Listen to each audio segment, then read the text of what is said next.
What is up, everybody? What is up? Getting ready to make these calls again, man. It's another day. Feeling really good. We did spawn a few deals. Today it's gonna be a good day. But why is it gonna be a good day? Because I said so. All right, I'm just kidding, y'all. Let's get it. All right, today should be fun. I got a lot of follow-ups. Hopefully my partner Ben gets on here. He's doing a lot of tax stuff right now, so I'm not going to bother him at the moment. But probably in an hour, I'll be hitting him up. Ben is really good on the phones. He's really good at dispo. I just got a fade today, so I'm feeling really good. And I'm gonna let the sellers know, like, hey, I just got a haircut. Y'all got to sell me y'all's house at a really good discount. No, I'm just kidding. I'm just kidding. But I could be serious though. But um, I'll say I'm going to wait about maybe I'd say 5 to maybe 10 minutes so that I can let everybody get in here and we can go ahead and start making these calls. I appreciate y'all for tuning in today. I love doing this. I'm gonna start doing these every single day. I'm out of breath because I just got done doing push-ups. I've been on my journey going to the gym every day. I'm starting to get up with my guy Major. We're getting up around like 4:30 in the morning, and we'll hit the gym around like 5 o'clock. Lately, I've been going at 5:30, sometimes 5:40. That's because it's I'm not gonna lie, it's tough getting up at 4 in the morning just to go to the gym, bust your ass in.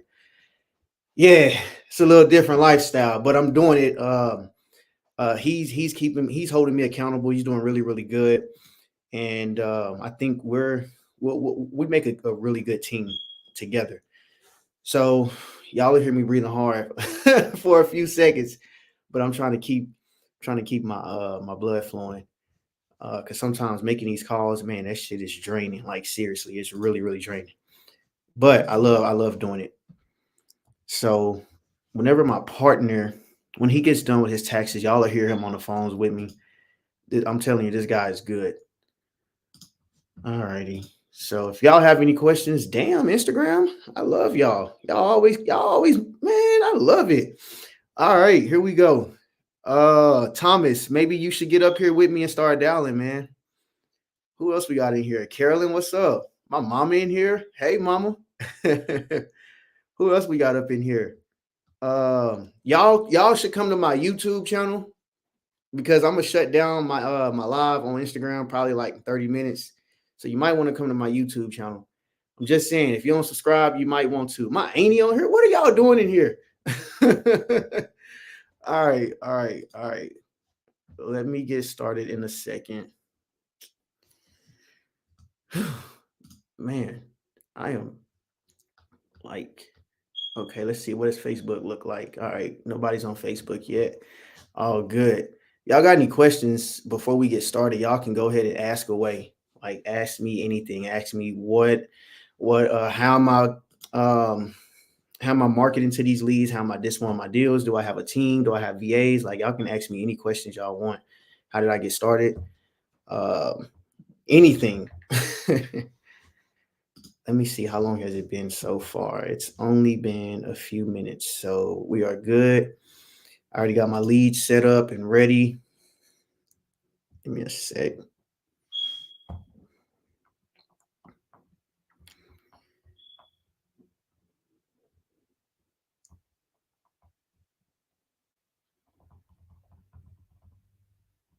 Alrighty.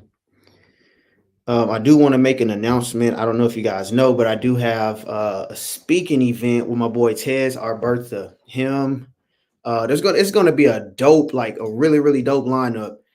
Let me see if I can look that up really quick because that's one of the events you like. I know people say you don't want to miss this, but like you don't want to miss this event because there's going to be a lot of big dogs in the building. And I mean, let me just I can kind of give you guys a glimpse of who's going to be there. The tickets are at a fair price. I have a discount code that you guys can pop in. Uh, but I'm going to be on stage in front of like 300 plus people.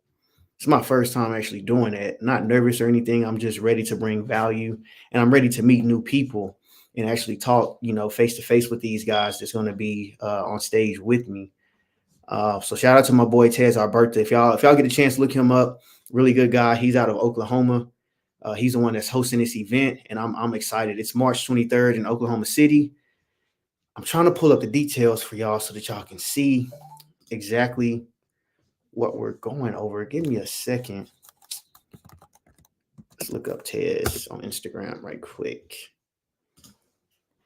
But it's gonna be really, really fun. It's gonna be really fun. It's gonna be one of those events that you're definitely gonna walk home with like some actionable steps. You're not gonna leave, not knowing anything. You're gonna know how to wholesale. You're gonna know how to, pitch terms. You're gonna be able to recognize a seller finance or subject to deal or a hybrid deal or an ovation deal. It's gonna be so much value. It's gonna be wild. But let me show y'all. Let me share the screen really quick. And then we'll get started on making these calls.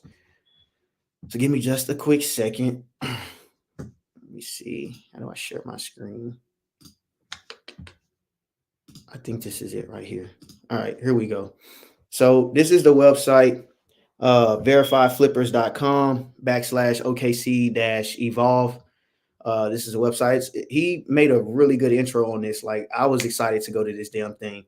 But we got some high network people.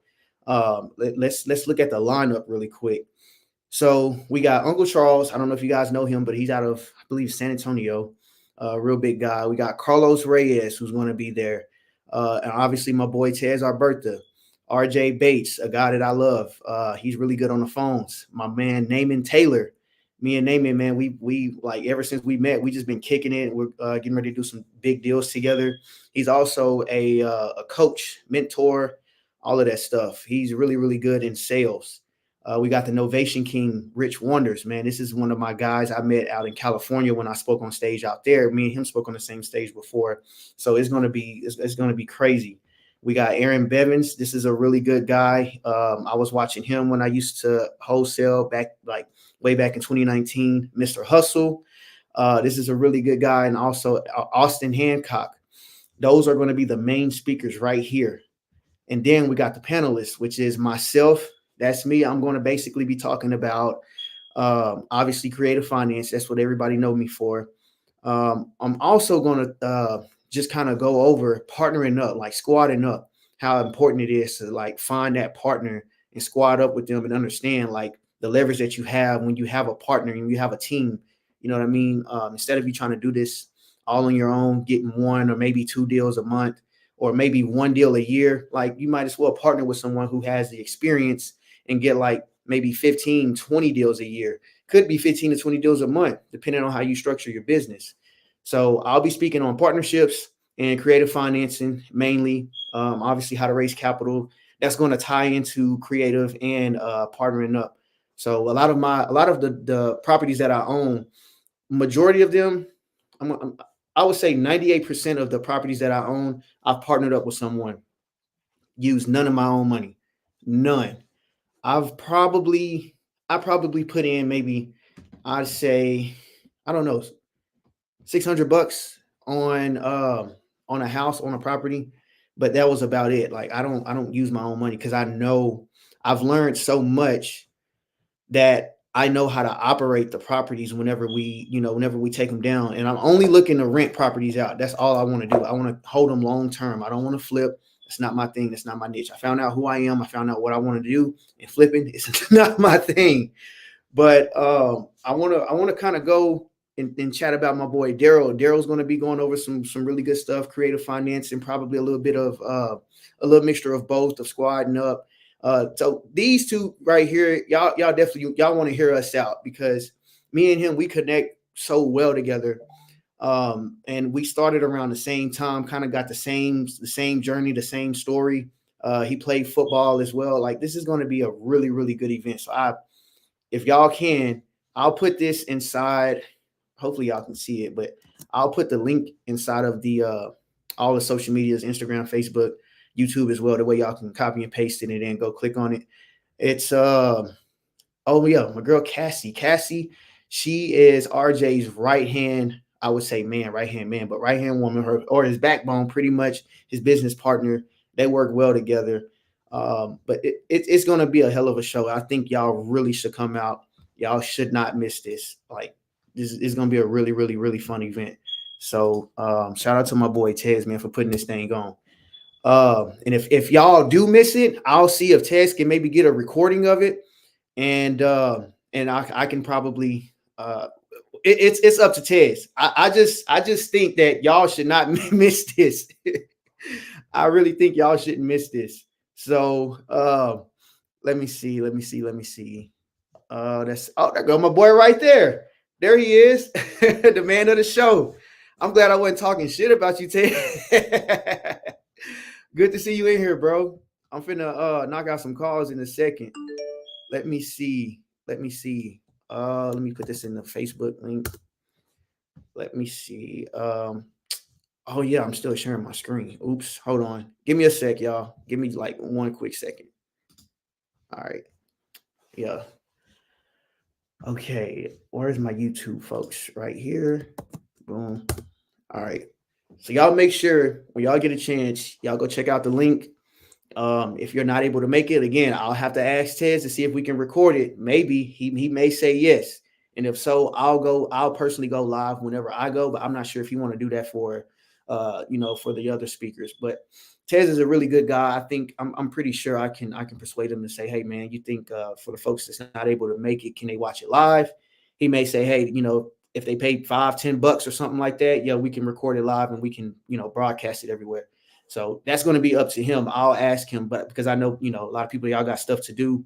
So, well, here he is right here. Tez, the people want to know, man, if they can't make it to the event March 23rd in your city, Oklahoma City, are we able to record it live?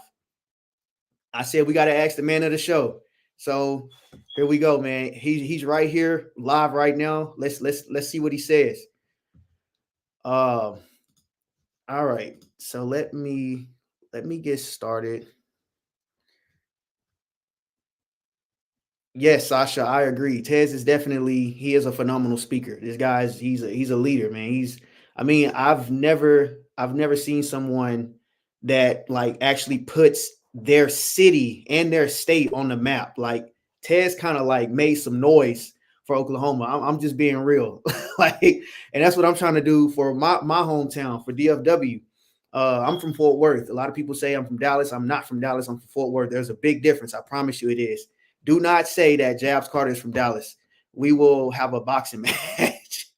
I'm just kidding. No, but seriously, I'm from Fort Worth. Don't say I'm from Dallas. I'm not from Dallas. I'll if I'm on the phone with a seller, I'll tell them Dallas because they're not familiar with Fort Worth. Everybody knows Dallas, so I'll say, yeah, I'm here in Dallas, Texas, buying properties everywhere, Georgia, North Carolina, Tennessee, whatever. But I am from Fort Worth. But I do want to put my city on the map, like Tez is doing. This guy's doing a hell of a job of that. So my guy just said we can make it happen if we get enough demand, 100%. So if you guys can demand this enough, go to Tez's Instagram, go DM him and tell him, hey, ask him, can you please record the live? Oh, I'm sorry, can you please? I'm getting so excited, I'm getting tongue tied. I apologize, y'all. Can you please record the event live because I'm not able to make it? Go send him a DM. His name is Tez Arbertha. That's TezArbertha. He's out of Oklahoma City. Y'all go hit him up. If we get enough demand, if you're not able to make it, then you can see it live. The man just spoke. The king has spoken. Let's go. All right. Let's get it. Okay, so here we go. Tez, bro, I appreciate you showing up, man. I appreciate you putting on this thing. Even giving me that call that day. I was excited as hell, dude. I told my wife about it. She already making plans to get a cabin out there. And I'm like, all right. All right, y'all. So let's get on these calls. I think I talked enough. Let's get it, man. Let's get it. I agree, Annie. I am going to start telling people Fort Worth. Like, I'm not going to say Dallas no more. I'm going to just say Fort Worth. I'm from Fort Worth. I'm not from Dallas. Well, what is Fort Worth? Well, it's a part of Dallas. It's about 40 minutes away. Oh, okay. Yeah, I'm a Tez, I'm about to be like you, bro. I'm about to put the city on for real, for real. Y'all gonna know about Fort Worth. I promise you. But let's go ahead and get into these calls. Y'all ready? So I'm gonna be doing a lot of follow-ups with some old leads. Some of these are like from 6 months ago, 12 months ago, 2 years ago. The thing about me, I never delete a lead unless they say stop fucking calling me. I seriously don't want to sell my house. There is no reason for me to sell my house. They say something like that, cuss me out. All right, cool. Let me go ahead and remove you from my CRM. But if they say no, I want $500,000 for my $200,000 house, there's something there, because why are you having a conversation with me? There is something there. I'm gonna just throw you in as a long-term nurture and hit you up in 6 months and see what's up. So there's a reason behind everything. There's got to be some type of motivation for you to say, hey, yeah, I would love to sell my house for 500,000, even though I know it's worth 200.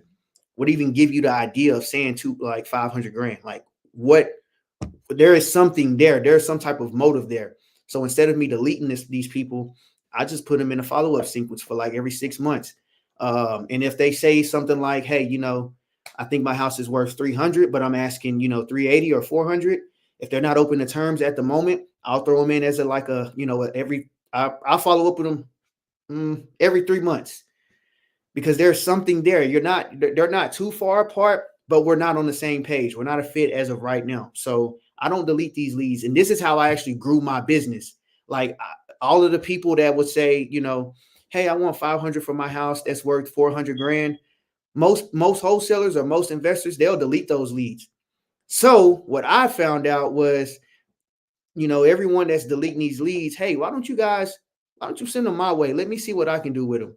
And I would just throw them in my CRM, give them have a good conversation with them for about maybe, 10, 20 minutes, kind of break down their motivation and see what's going on, see if we can be a fit, see if we can help out. And I would find out that, these people, they are ready to sell. They just they're not talking to the right people. Once they come across me, someone like myself, now we're going somewhere. Now they're pretty much like a pizza in the oven. You know what I'm saying? Like they're melting right now. They're not quite ready yet. We got to continue to let that cheese melt a little bit more. And then once it's like hot and ready, like Little Caesar's pizza, now it's time for them to close. It's time for them to, get a contract sent out to them, and we walk through it and all of that stuff. But I'm not the type to just delete a lead just because they say, they want 500 for a house that's worth $400,000. There's something there. So either you can negotiate with them, or you can just follow up with them, or you can do both. And I do both all of the time. So long story short, you're going to be hearing me like quickly just run through these leads, just simply because I know some of them, they're not quite ready yet. So I'll quickly disqualify them like as fast as I can. So I'm still breathing hard because of those push-ups. That's crazy. All right, let's see. Okay. Nothing here, nothing there. Let's go to Facebook. We got anything there? All right, cool. There we go. All right, we're all good. All right, y'all. Let's get on these calls. From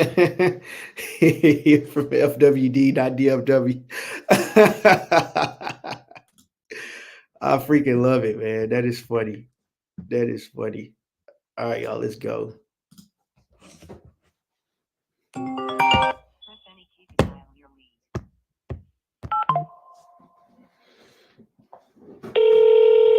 Hopefully my boy Ben can get in here too.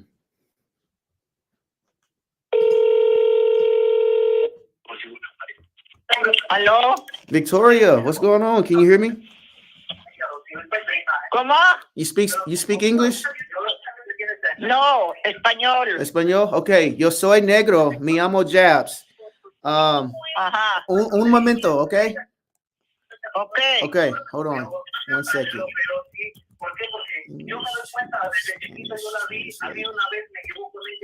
Espérame, y se subió una moto con un muchacho y se fue, quién sabe cuánto tiempo después, y me dejó ahí, al grado, todos los días, al grado de que yo me puse a llorar.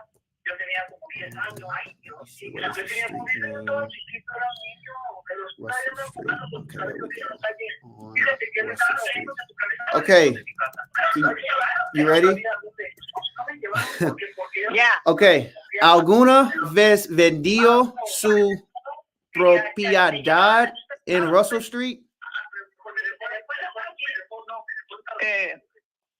21, 21. Yes, sí, sí.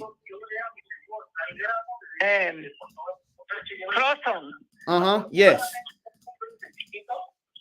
¿Qué pasó? ¿Quieres vender? Oh, no, ya no hay venta de nada, ya no hay. ¿Cuánto quieres? No es mía, yo ya la vendí, no es mía. No es mía. Hace Okay. 2 años yo la vendí. 2 años. So that's Sí, que yo la vendí, si ya no tengo casa, yo no. give me hold on, okay? I'm going to get a friend that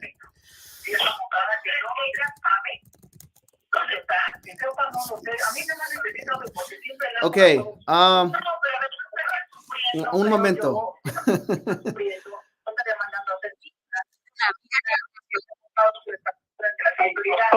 Okay, un momento. All right, y'all, I knew this would come. So I need somebody that can speak Spanish like right now. I just Googled up, I'm going to get a friend that speaks Spanish, and I had let her listen to it, and she said, okay. So who knows how to speak Spanish? I need somebody right now. Oh, somebody just said she said it sold 2 years ago. Damn. Anthony, hey, can you get on three-way with me, bro? Oh my goodness. Somebody come get on three-way with me. Hurry up. Oh my goodness, this is funny. I'm a hustler, y'all. I don't give a damn if they were speaking Chinese. I'm Googling up how do I speak Chinese? Hold up. Let me call my boy Anthony on three-way right quick.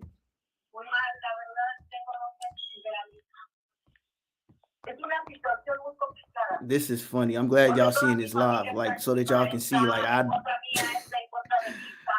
this is funny. Okay. Here he is.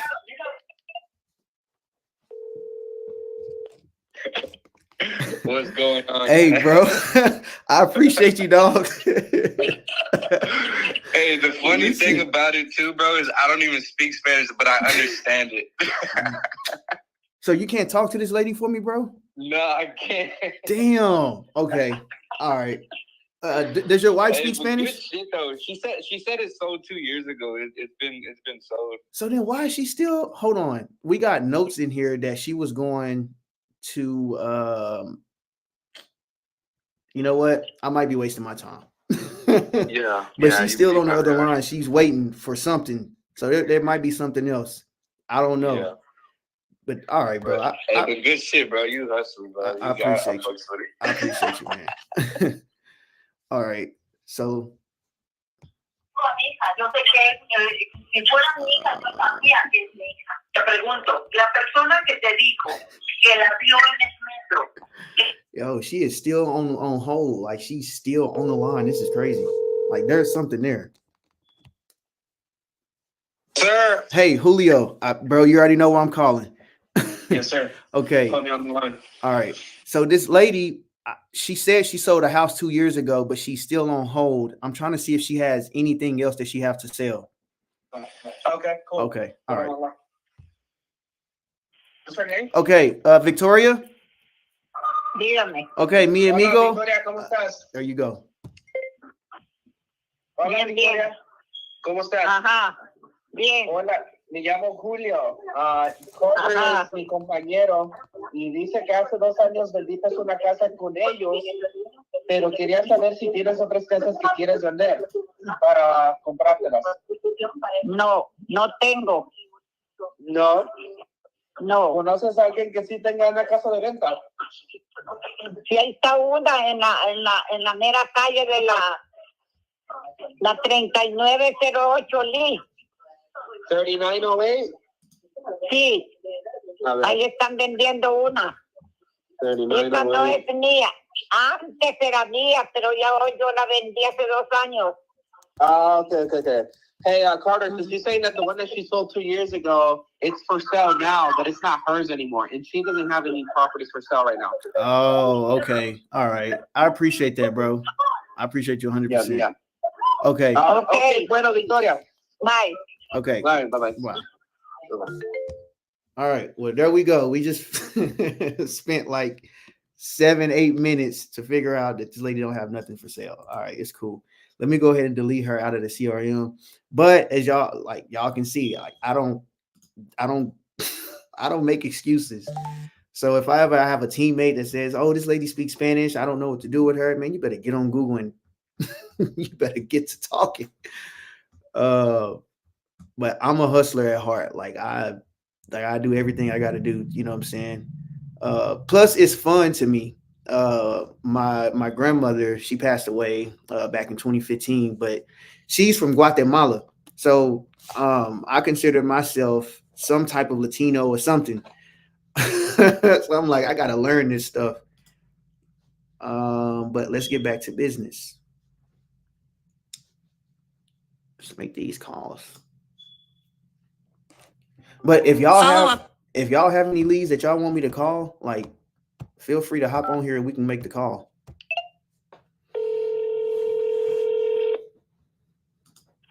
Todd Lucas.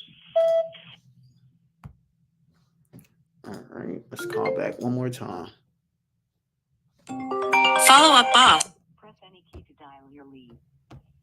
And by the way, if y'all are asking or if y'all are wondering what CRM, Todd Lucas. it's going to voicemail. So they probably blocked this. All good. Or it might be on Do Not Disturb. Hey, just following up. Boom. And we can hit them up later on today. Let's go to the next lead. But if y'all are wondering what CRM I'm using Follow Up Boss. It was made for agents, but I kind of made it my own thing, like for investors, and it works great. Like it's user friendly, it's easy to use. I love it. Let me see.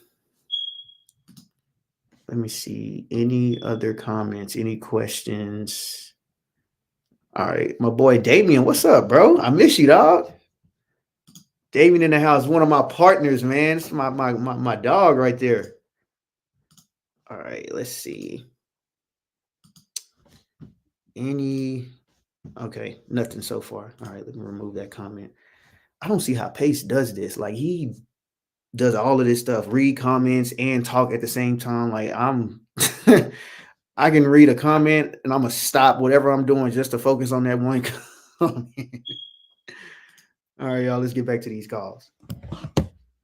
To dial your lead.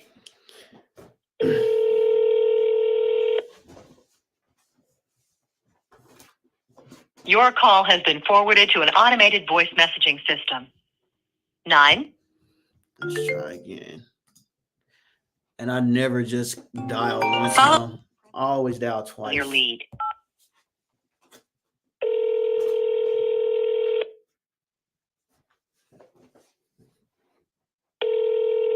Your call has been forwarded to an automated voice messaging system. 9-4. All right, let's send him a quick text. Someone yesterday asked me, do I leave voice messages? I do, only if it's like an urgent lead. But if they're not urgent, I don't leave voice messages. What I do is I double dial, I send a text message, and I leave a voicemail or a voice message. That's only if the lead is urgent. But if it's like someone who said they want 500 for a house that's worth 200, I'm not about to go out my way and do all of that. I just double dial them and then send a text message. And that's about it.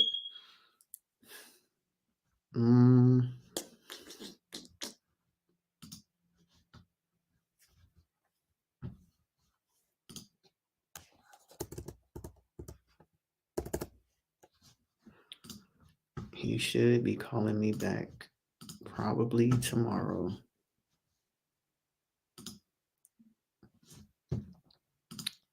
Okay, Zachary asked, "What are the leads you're calling?" These are like warm leads.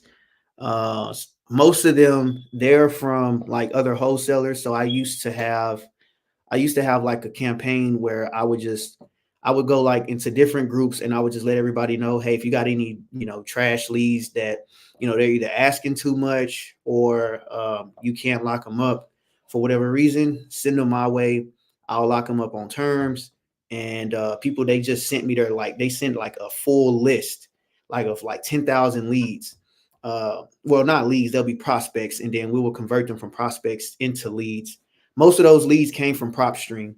They will pull like anything. It could be tired landlords, it could be expired listings, it could be pre-foreclosures, it could be, vacant owners, absentee owners. It's like a variety of everything.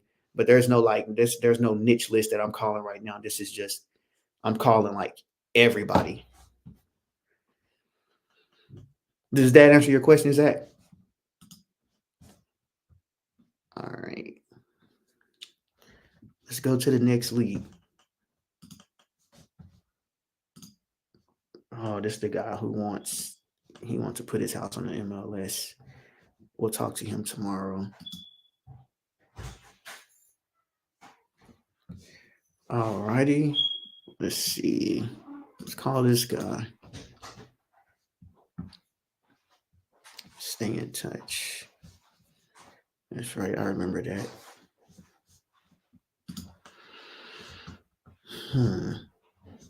Have we called this person yet? Nope. Okay, cool.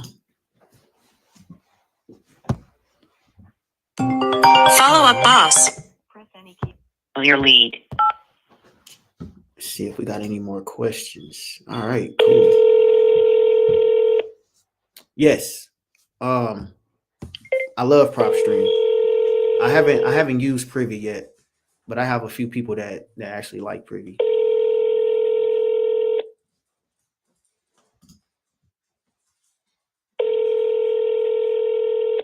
Sterling, what's up, man? What's good with you? Your call has been forwarded to voicemail. The person you're trying. All right, let's call this person back. Follow up. Elgin, Dial Texas. your lead. Never heard of that.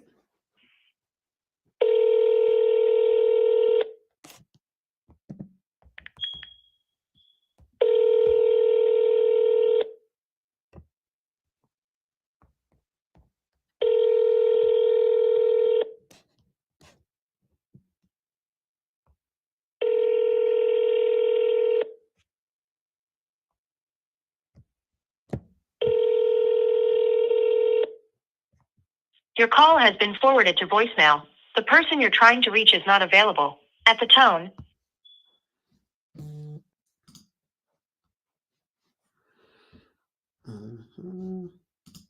Follow up with him later on today. Let's go to the next lead.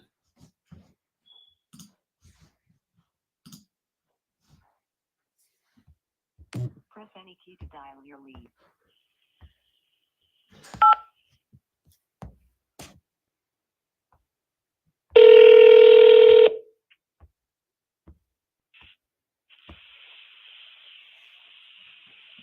Oh, Joseph, what's going on, man? hello. Can you hear me? I barely hear you. Can you hear me now? Yeah. I'll call him back.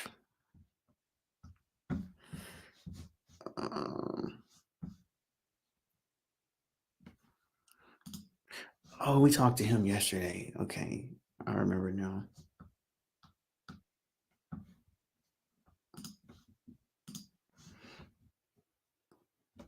Press any key to dial your lead.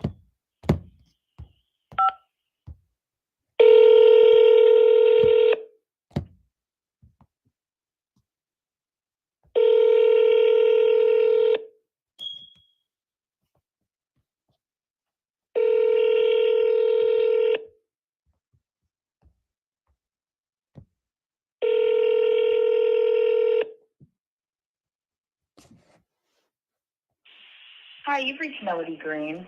Sorry I'm unable to answer your call. Please leave. Let's give her a call back. Press any key to dial your lead.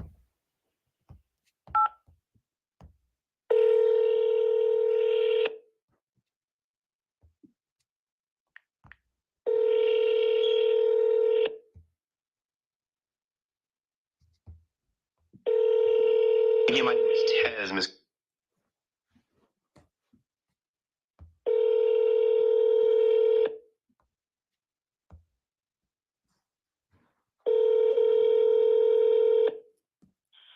Hi, you've reached Melody Green.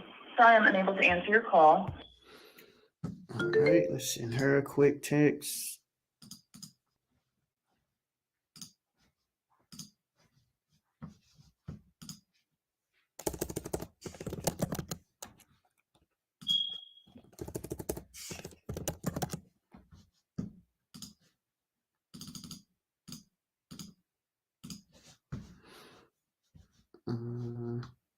This was back in December. Okay. Let's call her back tomorrow. Do I have any comments, any questions? Nothing so far. All right, cool.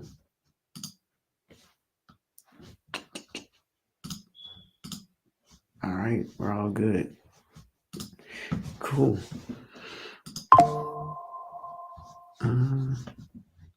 Let's go to the next person.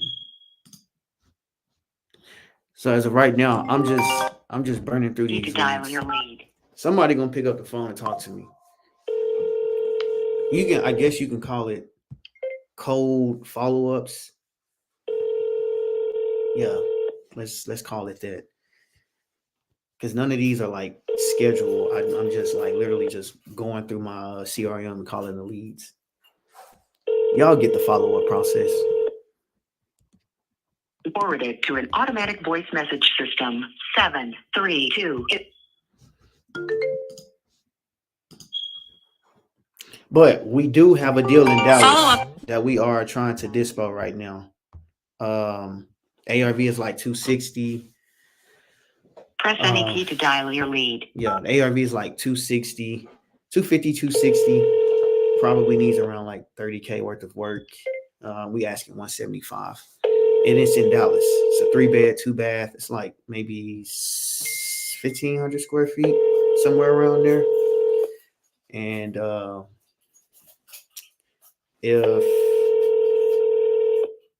let me see.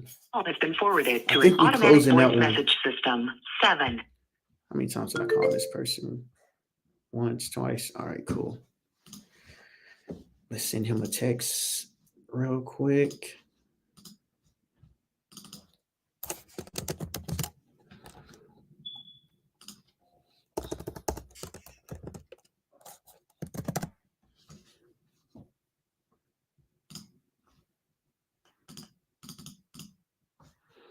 And then follow up. Okay, but anyway, if y'all want a Dallas deal, it's there. It's probably like maybe $35,000 in gross profit. So it's like a quick flip. It ain't gonna take much. Probably take like maybe 30 days. Go in there, renovate the kitchen, bathrooms, probably put in some new carpet and paint. You might have to do something to the garage too. But it's one of those you're in and out like a really quick deal, quick $30,000 profit. So if y'all want it, let me know. We want 75 for it. It's worth 260 fixed up. Shit, we can get it sold right here. I'm not using a dollar. I use Follow Up Boss. That's my CRM. All right, my mama just texted me a lead. Let's see what we can do.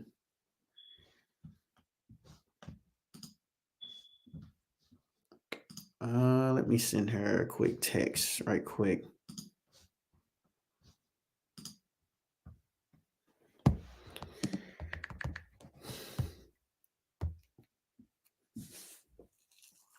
Selling 1 bedroom, 2 acres, 280 cash only. All right, let's see.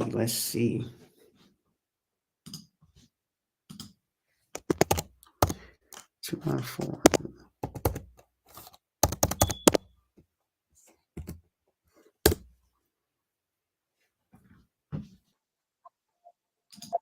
Oh crap. Hold on. How can I do this? I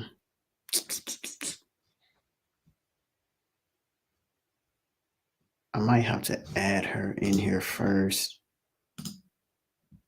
Yeah, let me add this lead in here and then I'll send her a text and I'm gonna call her too.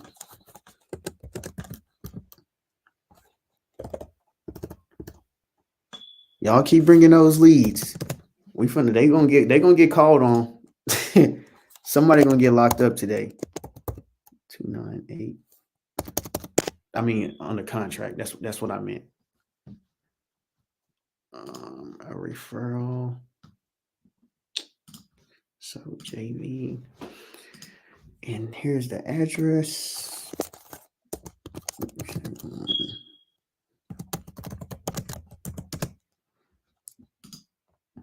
Is this in Arlington? I think it probably is. Yeah, is that one? I think it's in Arlington. Let me look on Zillow right quick.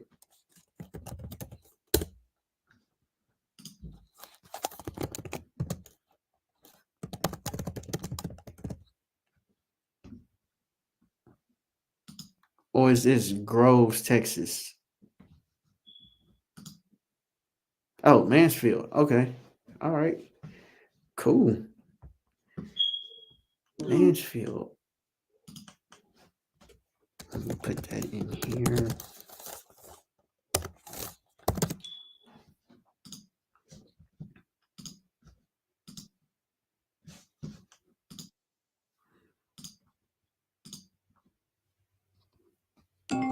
Press any key to dial your lead. And it's pronounced Phyllis, right? Press any key to dial your lead.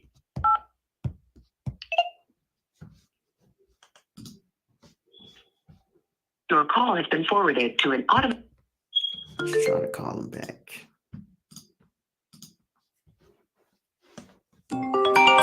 Press any key to dial your lead.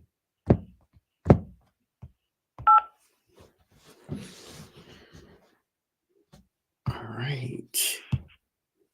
Your call has been forwarded. They definitely don't answer unknown numbers. All right, cool.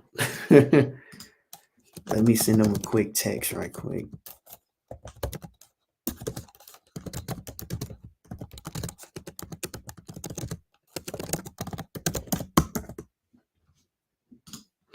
All right.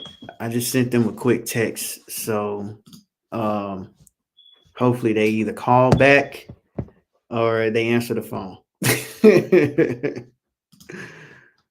All right. Cool. All right. Somebody got to answer the phone today, though.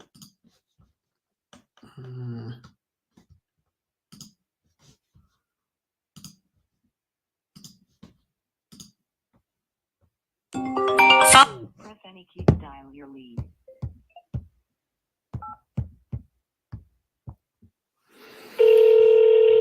Let me go to these comments. Okay, somebody asked. Yes, we're there. Say that one more time. Well, You said this is Rodell. Rodell? Oh, I thought you said this was Rodell. I was gonna say I think I got the wrong number. I was looking for Al. Oh, yes, this is Al Watson. Yeah. Okay, what's going on, man? This is Jabs. I had a really quick question. Okay, so maybe a few months back, my team, they texted you, reached out to you to see if you were interested in, making a deal on your property on Derry Ashford Road. Did you ever get that one sold? Derry Ashford. Mm-hmm. Did you ever get that one sold? Yes. No, it hasn't been sold. I tell you what, you have 500,000. I'll take it. 500,000. Okay. Kind of. Was that number maybe coming from a realtor? Or you kind of looked on Zillow? No, that was the point. I tell everybody that called 500,000, it's worth 170,000. But if you want to pay 500,000 for it, I'll let you. Gotcha. Understand? So in other And words, what I'm trying to say is, don't bother me, man. that's exactly what I was about to say. In other words, you're saying, do not call me because I don't want to sell my house. Yes. Okay, I appreciate it, man. I'll So remove go you ahead from our and list. take me off your. I'll hang up on him. All right, so there you go. He said take me off his list. You know what I'm gonna do? Actually, I'm gonna ask y'all. Should I either put him in my long-term nurture or remove him from my list? I'm gonna delete him, but I just want to hear what y'all got to say. All right, let's go to this other guy.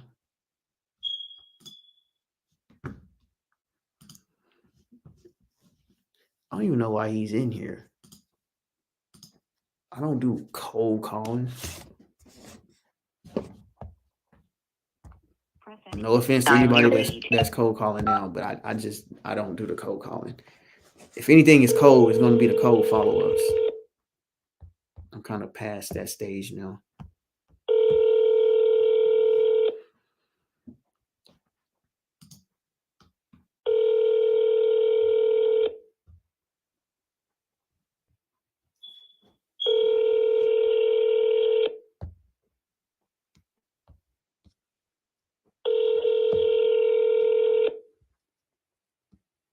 Your call has been forwarded to voicemail.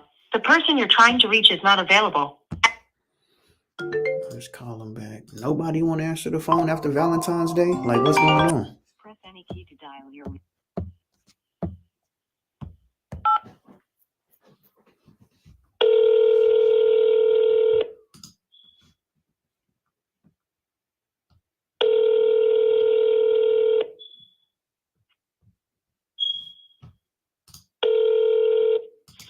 Hello?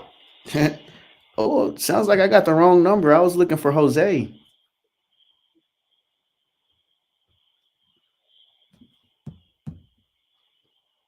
Could you hear me? Hello? Yeah, I think I got the wrong number. I was looking for Jose. You have a wrong number. Okay, I appreciate it. You know what? Let me call her back right quick. Because this name kind of goes with her accent. So she might know the homeowner.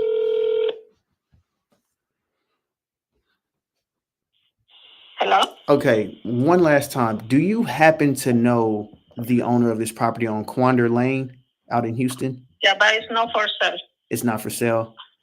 Okay, No. got it. All right, thank you. Thanks. All right. So my team put it in here that they wanted to sell. Well, yeah. All right. Let's remove them too. Gosh darn it.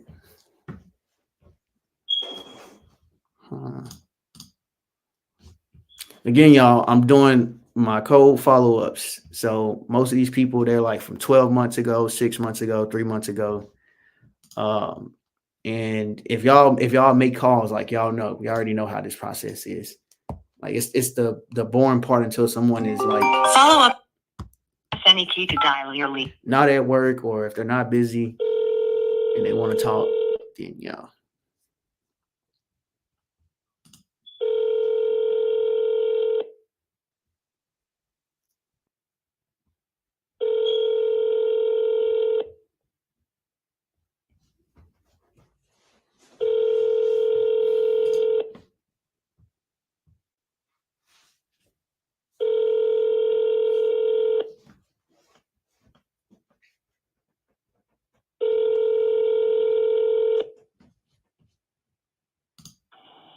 If you hear this, I'm not available.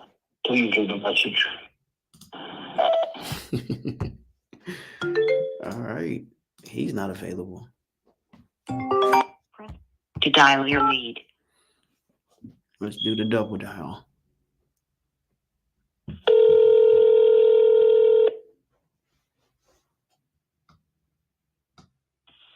Hello, this is Paul. Paul, what's going on, man? This is Jabs. I had a really quick question. Thank you. I had a quick question. Did you guys end up selling their properties on Emmons Road out in North Carolina?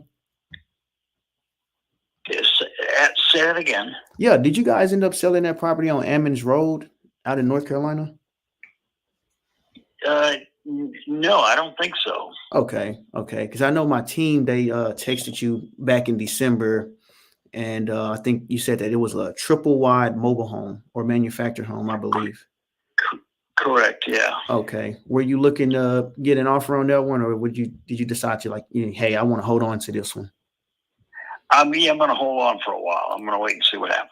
Gotcha. You're waiting for the market to kind of increase in value right now. Yeah, see if that happens, and if it does, then borrow on the home to get the roof done. Say that last part one more time. You said borrow on the home to get something. Yeah, borrow on the home mortgage. I want to get the roof done. Gotcha. Okay. So I'll have a decent roof and a decent driveway. Gotcha. And then from there, you're going to be putting it on the market, I'm assuming. I'm going to think about that. Yeah. Okay. It depends on how well I age from now on. I heard that, man. I got you. Okay. Well, look, this is what I do. If it's okay with you, I'll send you a periodic text, maybe once a month, just to kind of check up on things, see how things are going. And if you say, hey, yeah, please. Yeah, do that and add your phone number to that, would you please? Okay, no problem. I'll do that right away. So I can be sure to get in touch with you. Yeah. Sounds good. Okay. Well, All right. thanks, Chaz. I appreciate it, man. No problem. Okay, bye. All right.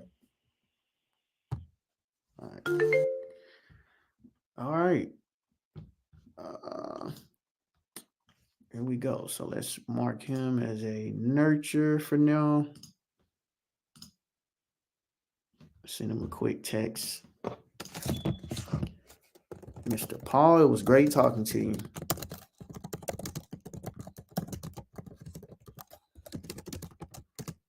And I'm just letting them know I'll be sending you. So what I usually do when I know that, like, they're not ready right now, I'll just let them know, like, in advance. I'll be sending you, like, periodically, I'll be sending you, like, just text messages once a month, twice a month. I'm obviously going to call, but I'll just tell them, like, a text or something like that, just so that they'll know and they'll be expecting my text. And then obviously I'm also getting permission from them to, like, follow up with them. And if they say something like, and what I'm really doing is I'm going for the no. If they say something like, hey, please don't text me, don't call me, don't do anything, because I may not sell. That I want to hear that. That's what I want to hear. But if they say something like him, like, yeah, please do that. It's like, oh, okay, cool. Well, this guy wants to move forward at some point, probably not right now, but at some point, maybe 2 months from now, 3 months from now, maybe 6 months, he'll be ready to sell, and I'm right there in his face. So I got, like, some. It's not even a tactic. It's just like I'm always going for the no. I want to hear the no. Most people, they're afraid to hear no. I used to be afraid to hear no, like, in my personal life, but then I started understanding in business, you're always going to hear no. So let me embrace that no so that I can overcome that no. Be like, okay, my service is not needed right now. Later on, it may be needed, just not right now. So hopefully that makes sense for the people that's afraid to hear the word no and get the hell off my phone and all of that crap. Like, you want to hear that stuff. That way you can go ahead and just remove them people out your CRM and not waste time.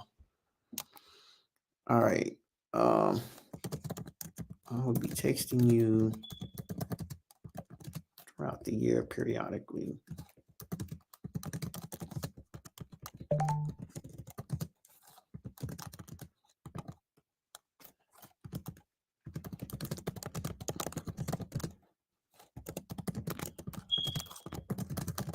And I wish I could show y'all my CRM, like who I'm texting, who I'm calling, the address and all that, but I can't because YouTube, they're going to shut me down.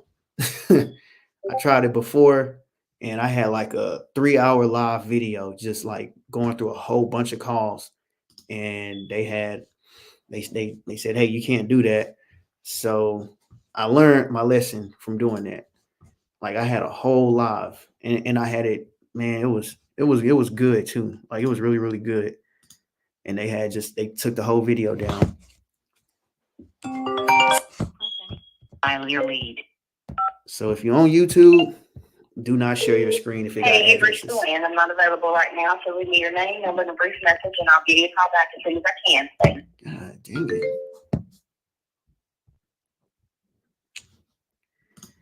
Let's call her back. To dial your lead. Hey, you've reached Luann. I'm not available right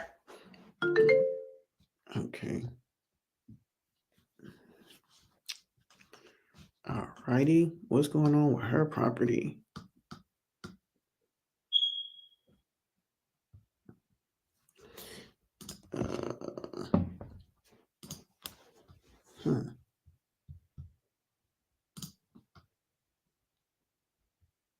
Yeah, we can just send her a quick text.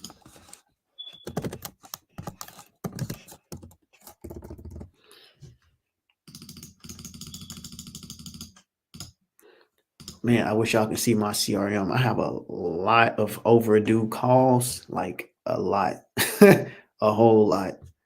And y'all should see this. This is crazy.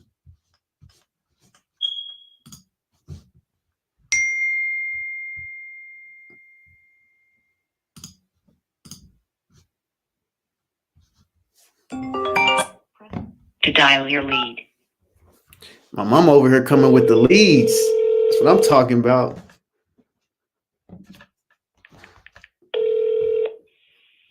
Hey, this is John. Sorry, I can't take your call right now. If you leave your name and number, I'll get it. It's always that little pause that get me when somebody have like their voicemail. Hey, this is John. And then they pause for like 2-3 seconds. I sure was finna talk to this dude, to his voicemail. Follow up boss. Dial your lead. All right. Let me go to the comments because I'm not even looking.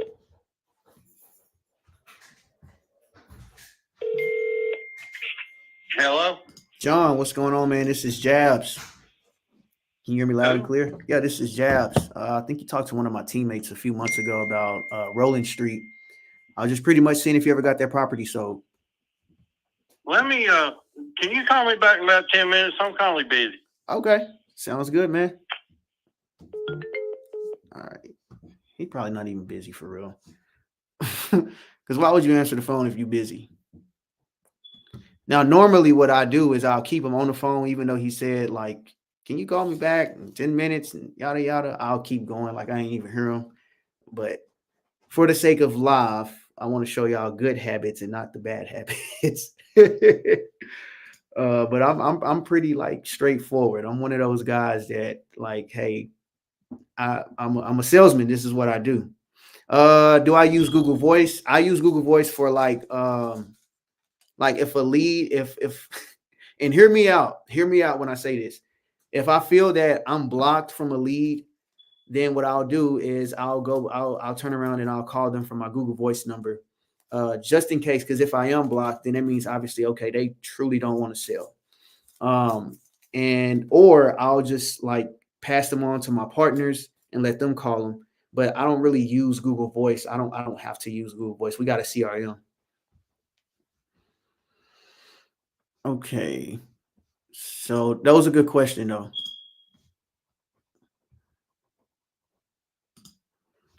All right. Thank you, Zach. Okay. We need to get somebody on the phone to talk to us.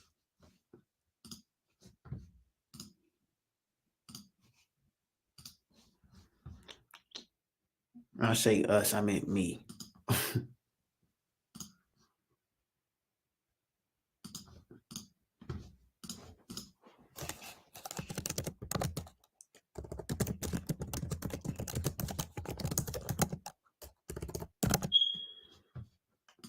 Let me see if my partner is able to get on the phone too. And then I'm gonna make some other follow-up calls with people that I know that's gonna pick up. Just right now, I'm trying to burn through these leads and get all the ones that's not looking to sell. Go ahead and get them out of my CRM. Hey, bro. Partner, what's up? You ready to get on the calls, or you still dealing with your taxes?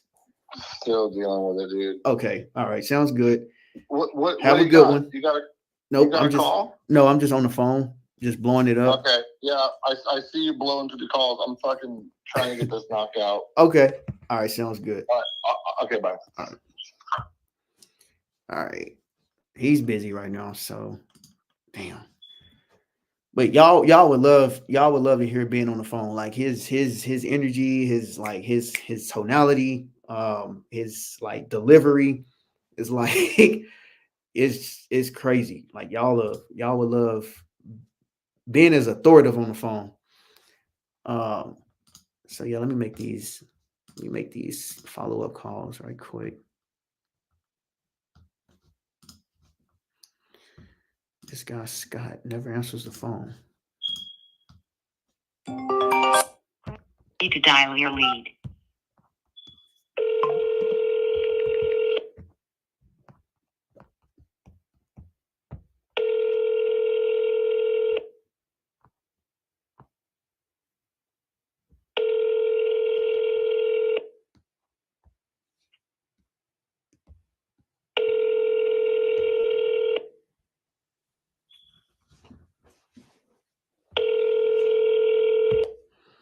Okay, let's try one more time. Press any key to dial your lead.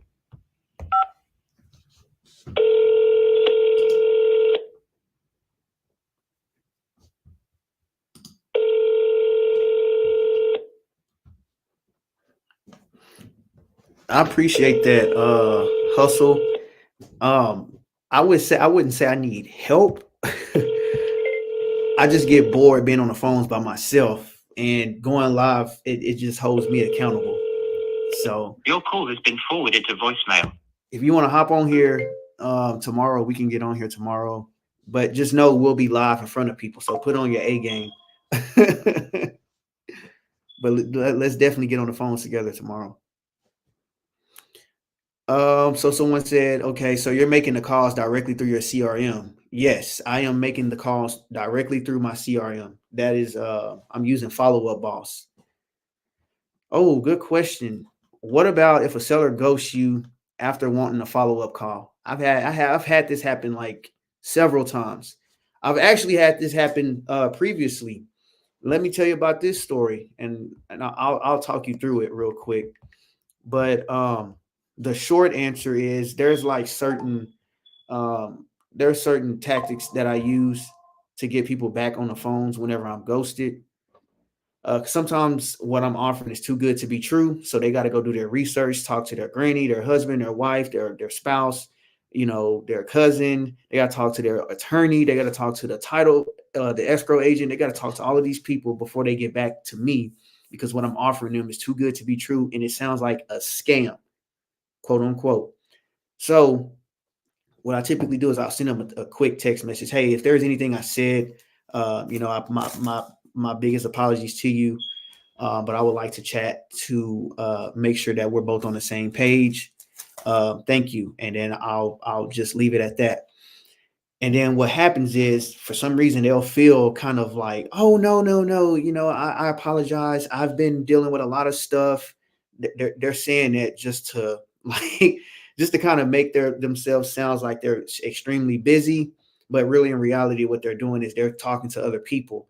And the reason why I know this is because, hey, I've had a call, and I'm gonna share this story with you. But I've had a call where this lady said, she accidentally told me this, but she said, hey, I had a call with this guy, and he told me that what you're doing is absolutely legal, and that people have been doing this for years, and yada yada. And I'm like, but I thought you were too busy to talk to me. So this entire time while she was ghosting me, she was just trying to get some clarity from her peers or her spouse or someone that actually knows this business. So hopefully that makes sense. Who is that? Just ask that. X. I think that's Logan. Is that? No. That's somebody else. Okay. But hopefully that makes sense right there.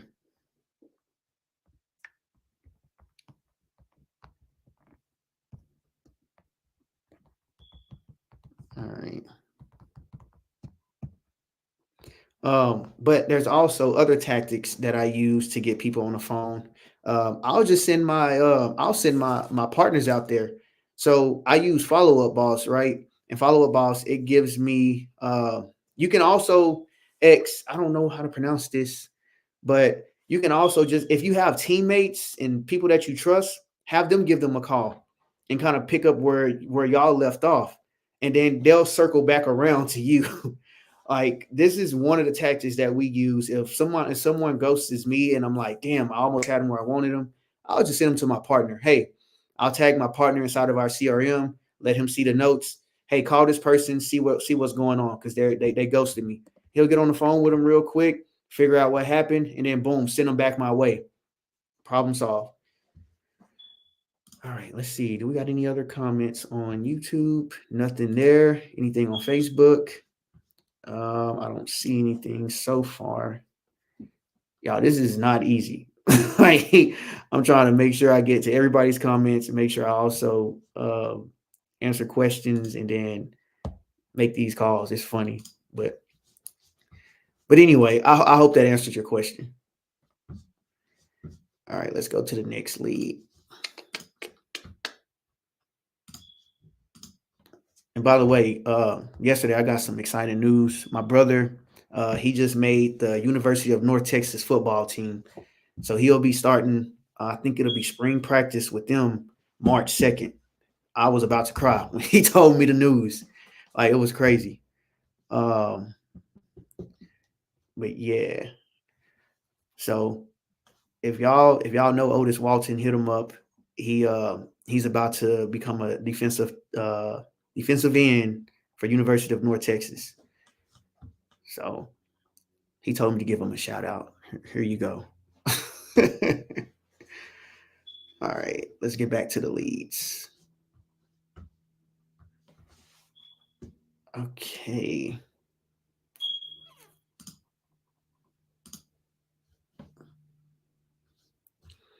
So call this lady. This lady has not been picking up at all. Another way, I'm not sure to dial your lead.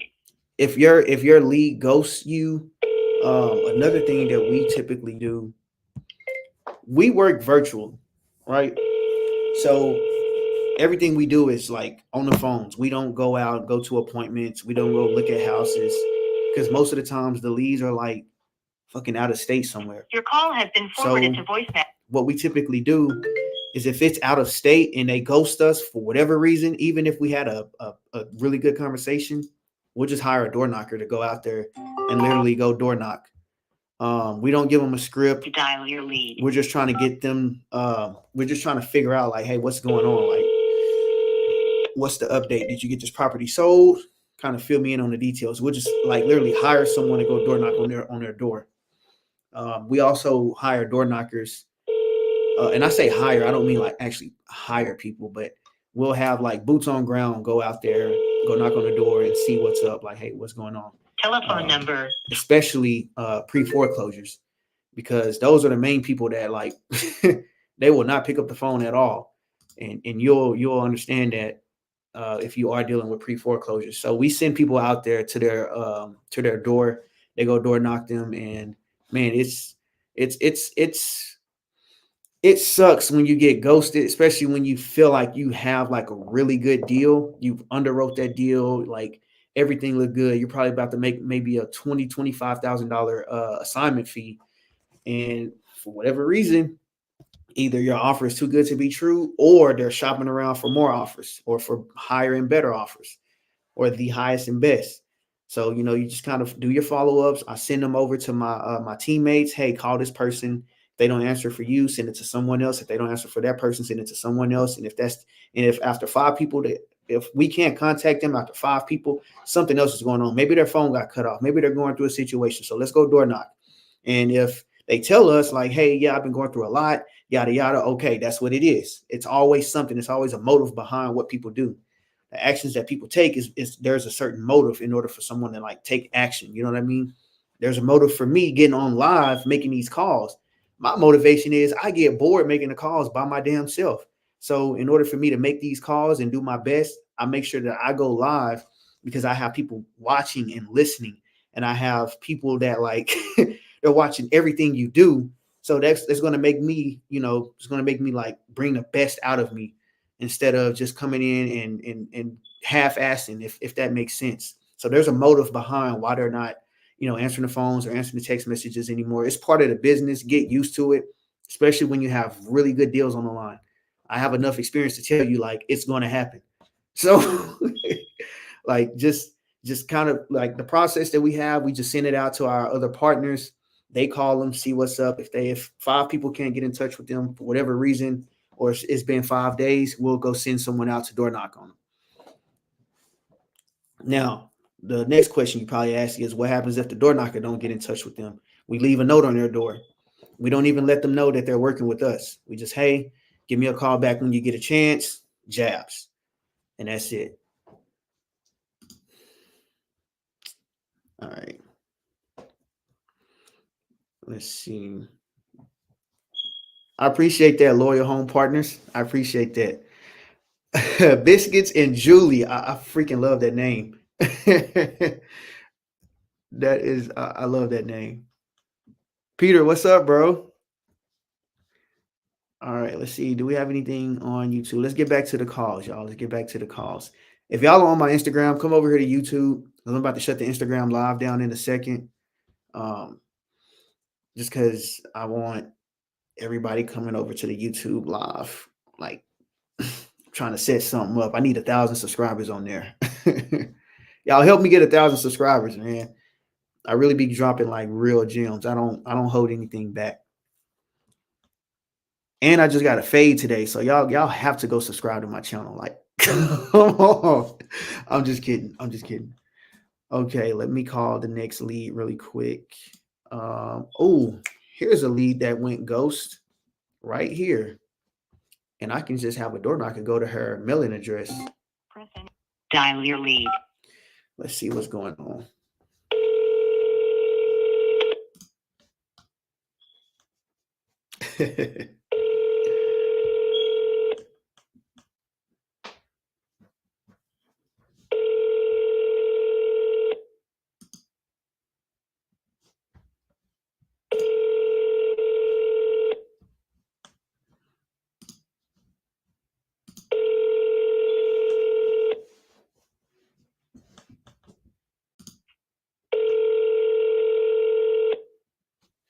Can y'all hear this loud and clear, by the way?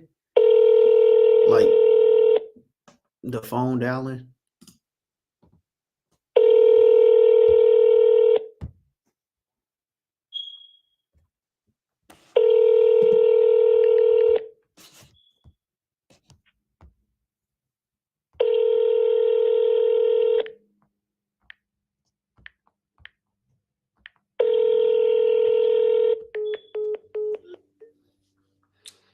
Let's try to call her one more time.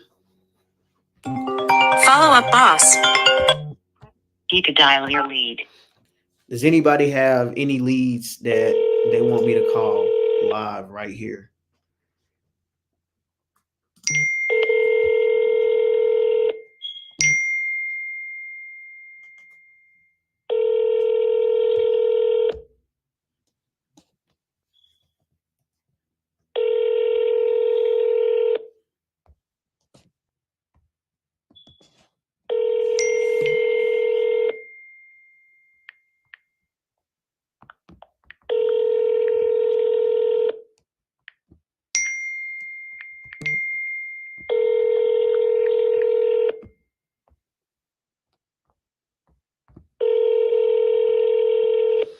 All right, so this is a pre-foreclosure lead. We've been calling her back to back to back to back. So I'm gonna call the wholesaler that brought me this lead and see, do he have any updates? So give me a quick second, guys. But this lady's about to go to the auction, and she ghosted like out of nowhere. And her motive was her dad kept getting in the way of her selling the property subject to. The dad was like, this is a scam. Your call has been forwarded to. And what happens if these people miss a payment? And so the wholesaler that brought it to me, he was like, hey, man, the dad's in the way. You may have to talk to the dad. And I'm like, yeah, of course. If he's one of the decision makers. I don't know if you guys are familiar with the Sandler submarine, but you really want to get to know the Sandler submarine. It's like every salesman should know that. But there's different compartments. Your call has been forwarded to. and one of the compartments is the decision makers.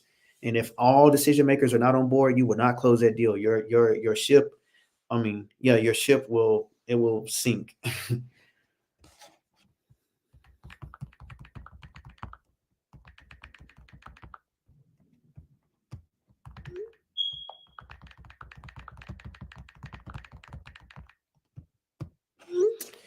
Alrighty. Let's go to my templates.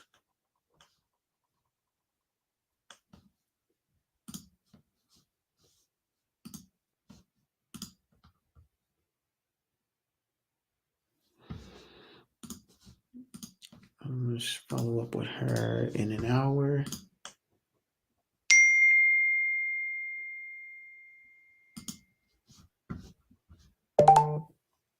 Let's go to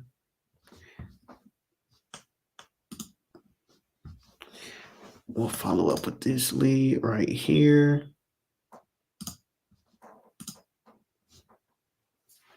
Follow up boss. To dial your lead.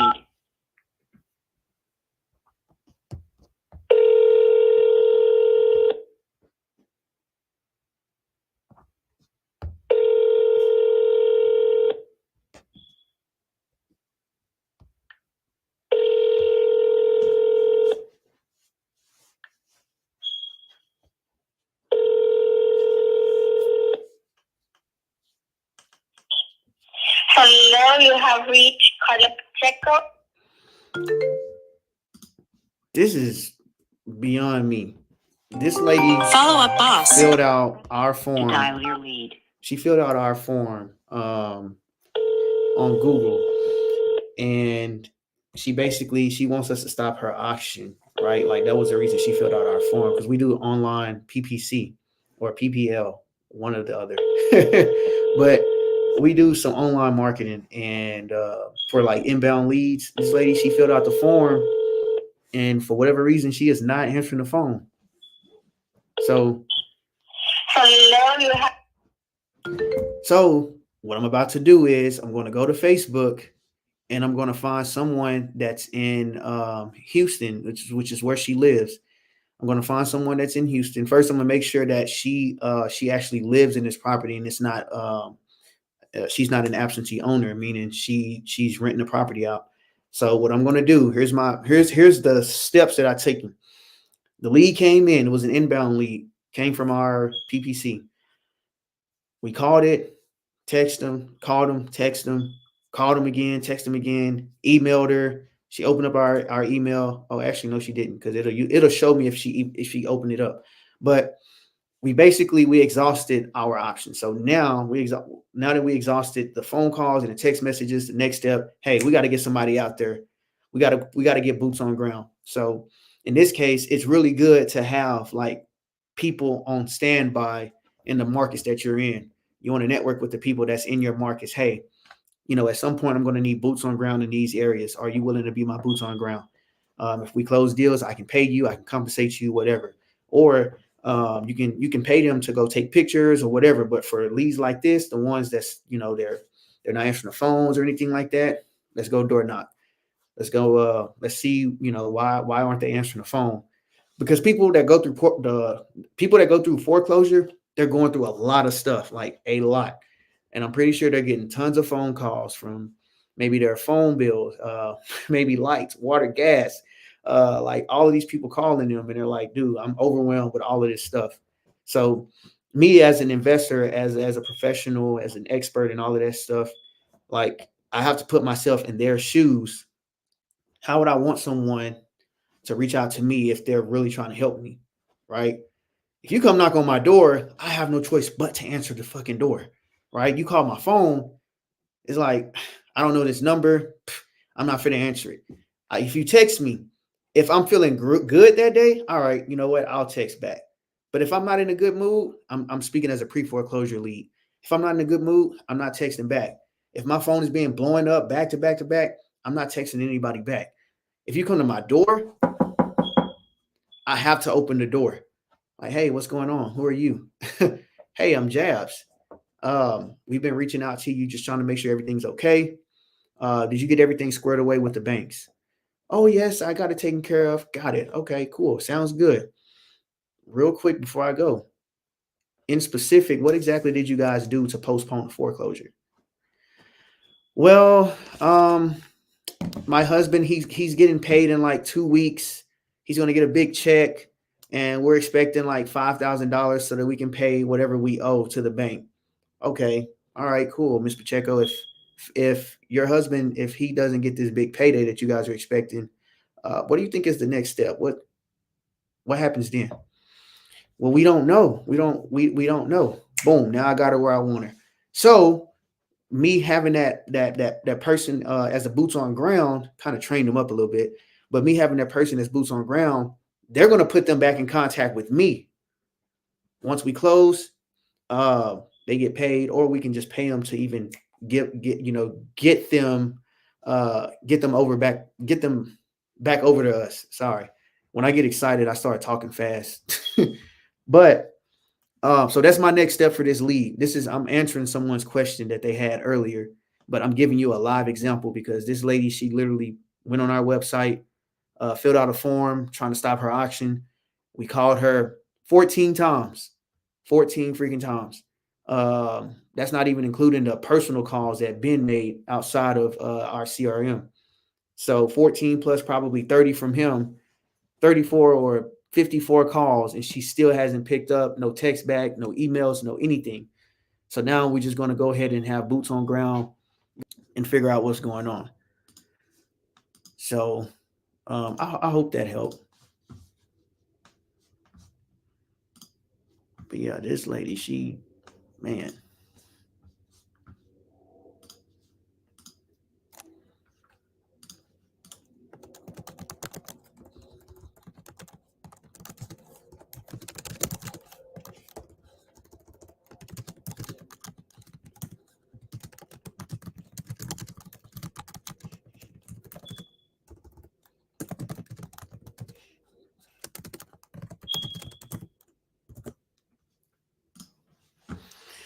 All righty, I just had to send a quick text to someone. All right. Let's get back to the calls. To dial your lead.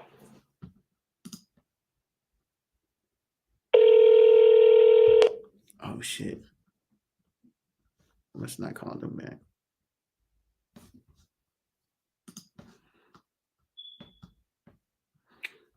Mark them as a nurture.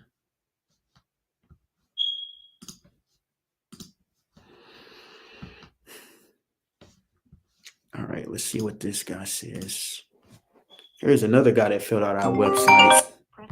To dial your lead. Let's see what happens with him.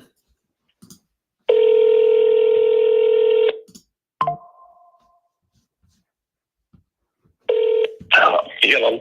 Hey, Rudy. Hey, Ben, how you doing? Hey, this is Ben's partner, Jabs. He told me it was urgent that I give you a call. He stepped out the office for a bit, and I think he's on an appointment right now. But he filled me in on what's going on. Real quick, all I'm trying to do is figure out, did the bank ever get back in contact with you? Okay, yeah, it's a mortgage company I have.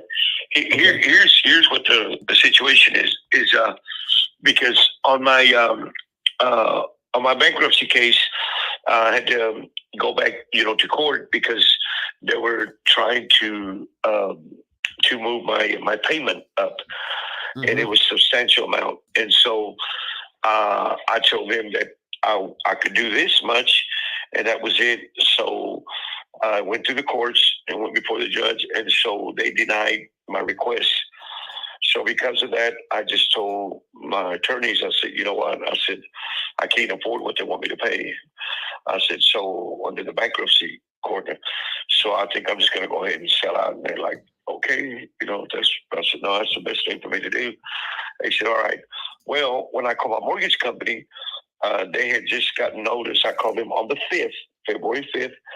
And on the 2nd, they had just got notice that my case had been dismissed. Now, because of that, it takes about 30 days for them to close me out at my mortgage company completely from the bankruptcy department. You follow me? Mm-hmm. Okay. So because of that, I said, well, I just wanted to pay off that way I can try to, sell it. I mean, while y'all doing process. He said, well, normally, we came. He said, not only that, it's the beginning of the year. So a lot of things change, that like your, what do you call it? Every escrow, everything, the whole works. So to get your payoff, we couldn't get exactly what. So we had to first close you out. He said, but I'm going to go ahead and send an email to her manager and see if she could maybe go ahead and give me a payoff quote. But I haven't gotten one yet. And it's been now, 10 days ago I spoke to him. But business days, it's basically 5, 6, 7, 8, 9 days.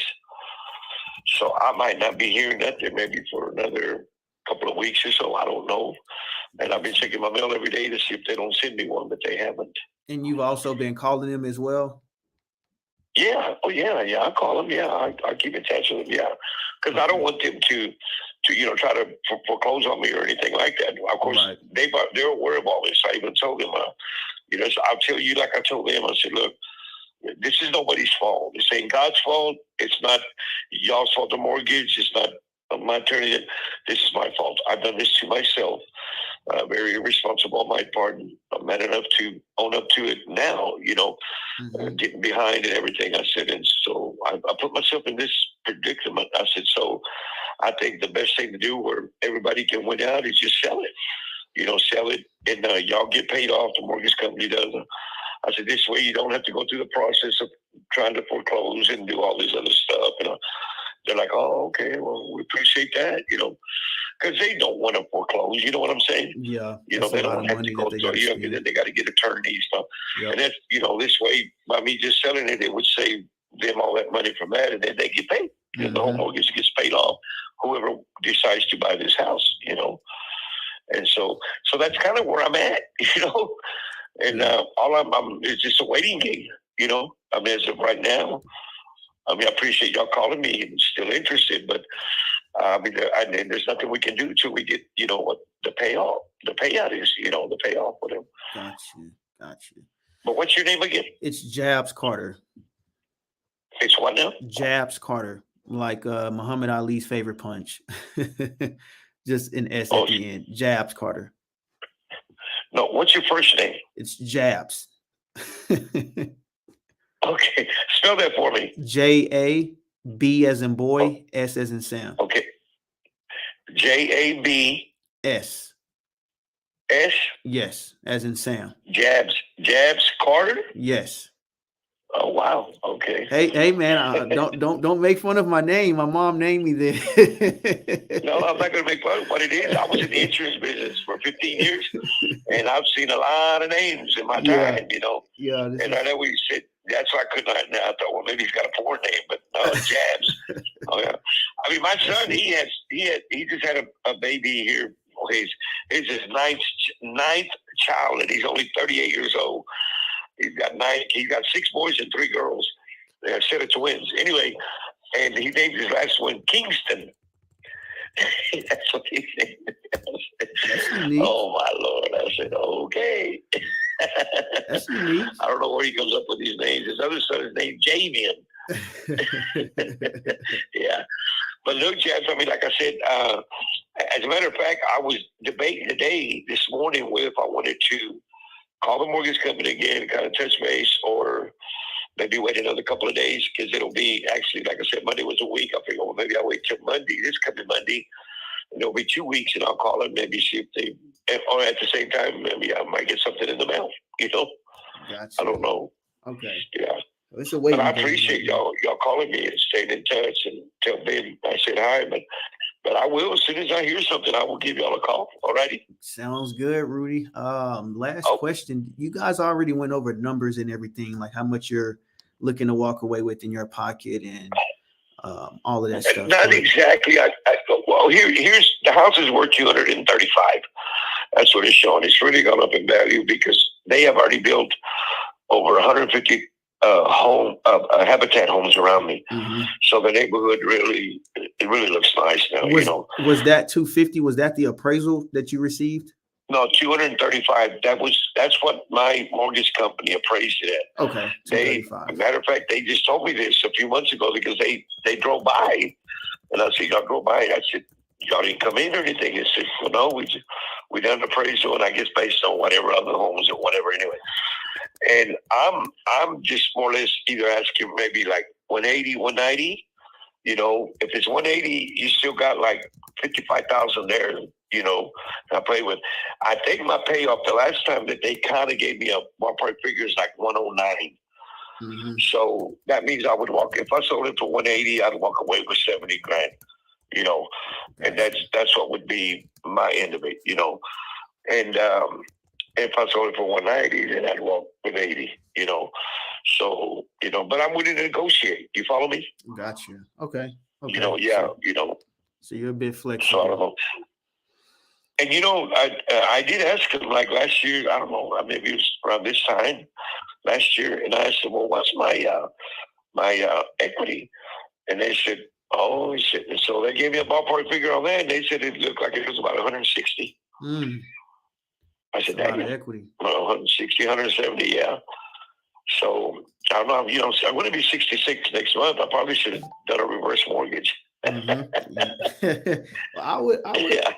Well, if you plan on staying there forever, then yeah. But I wouldn't recommend a reverse mortgage. You can. No. I know. I've read Yeah. the good and the bads about it. You know, so I don't know. You know, but anyway, I just. But I do want to move. Only one of the reasons is because of the stairs. You know, my wife had a triple bypass. I had a heart attack, and it really did. And then we had the COVID. I had the COVID real bad in 2020. I nearly died from it, but God wasn't ready for me. But it's hard. It starts getting harder the older I am, especially with my wife. It's really hard because on her heart attack, her legs gave out, so she's had trouble walking ever since that. And so that's one reason. Then the other one is my mama's still alive. She's 86 years old. And I'd like to move over there closer where she lives. Got you. She lives in the southwest part of Fort Worth, yeah. Okay. It's kind of close to me. I'm in the Crowley area, so that's pretty close. Are you really? Oh, Yeah. wow, yeah. And my mom's over there from which is, what do they call it? She's over there by South Hills Elementary. Yeah, I know where right you're there, at. McCard, Bill Glade, right in that little area there, yeah. Yep. I mean, that's where I grew up in, dude. Yeah. I mean, we moved in that house when I was about, I think, 11, 12. So my mom's been there 50-some years. Got you. Been there a long time. Love And it, man. anyway, but I like to, you know, and that's why my siblings live all up in that area. My sister lives right there, close by you, Crowley. She lives in, what do you call that? Right before you get to Alta Mesa and Crowley Road. What's the name of that area there? You're talking about Edgecliff. I know exactly what you're talking about. Edgecliff. Oh, Yeah, she okay. lives in Edgecliff. Okay. Yeah, I Yeah, know my where you're at. sister lives in Edgecliff. My other sister lives in she lives right off of Hewlin and Trail Lake.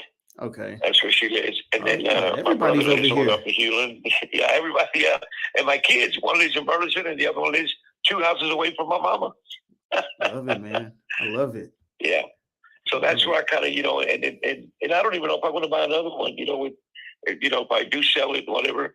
Mhm. You know, I might just rent out. I don't know. I don't know how much longer I got here on this earth. You know what I'm saying? Right. You know, you 100%. start getting at this age. I tell people, I sell health and life insurance, so it's easy for me to talk about life and death. Right. I mean, you know, you know, but I know where I'm going.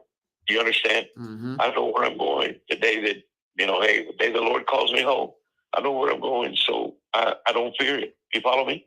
100%. And, you know, like I said, I'm a third age, so, you know, I don't know. And, hey, and I ain't taking nothing with me.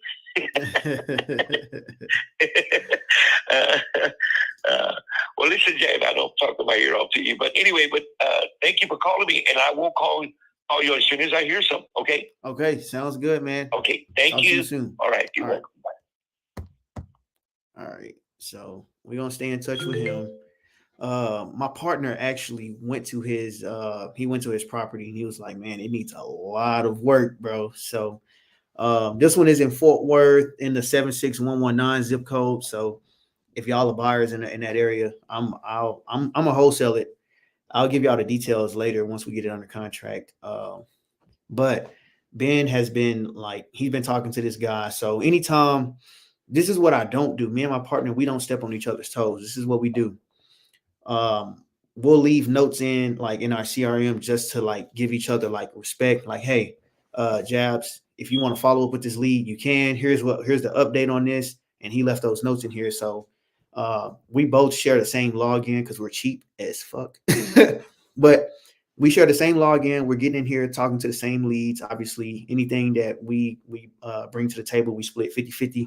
But anyway, so Ben has been talking to this lead for probably a few weeks now.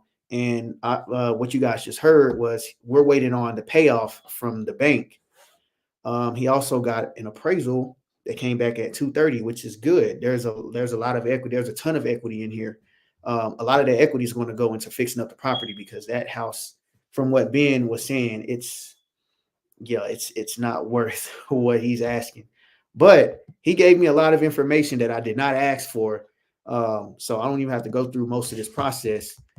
And I'm gonna let Ben finish him, but I'm just keeping him. I'm just keeping that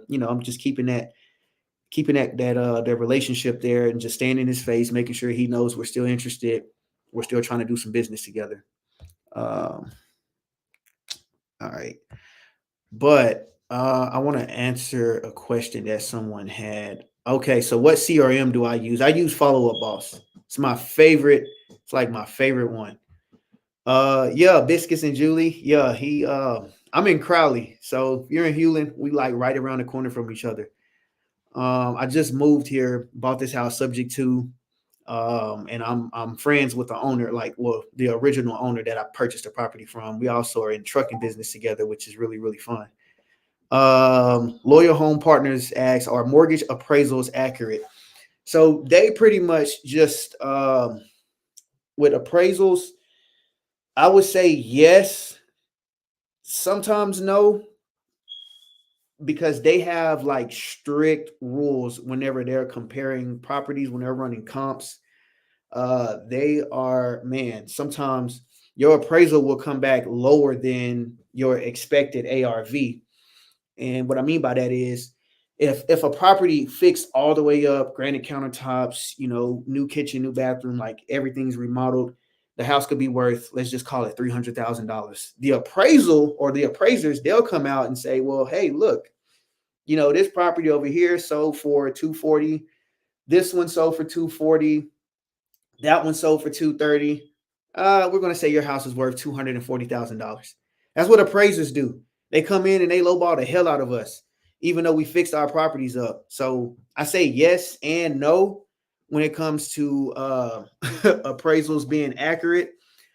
So, but you wanna run your comps based off of how an appraiser runs their comps, because you're being conservative. And these people, I look at it as you guys are just being conservative with y'all's numbers, because y'all are going to give me, or y'all going to give my buyer either 80% or 75% of LTV, which is loan to value. So they don't want to give up a lot of money, obviously. So they're going to go with the, sometimes with the lowest sold comps, and they're going to say, hey, this is what your house is worth, $240,000, even though we see houses that sold for $300,000. So yes and no. I hope I answered that question. Sometimes you got to challenge these appraisers. All right. But back to that situation, he's a pre-foreclosure lead. He came, he filled out a form on our website. And then from there, Ben gave him a call, and it's been up ever since. All right. So we're going to follow up with him every single week.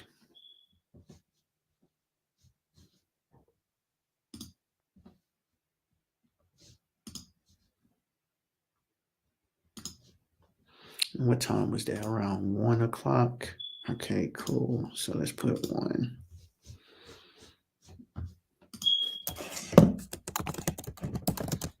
Waiting for payoff.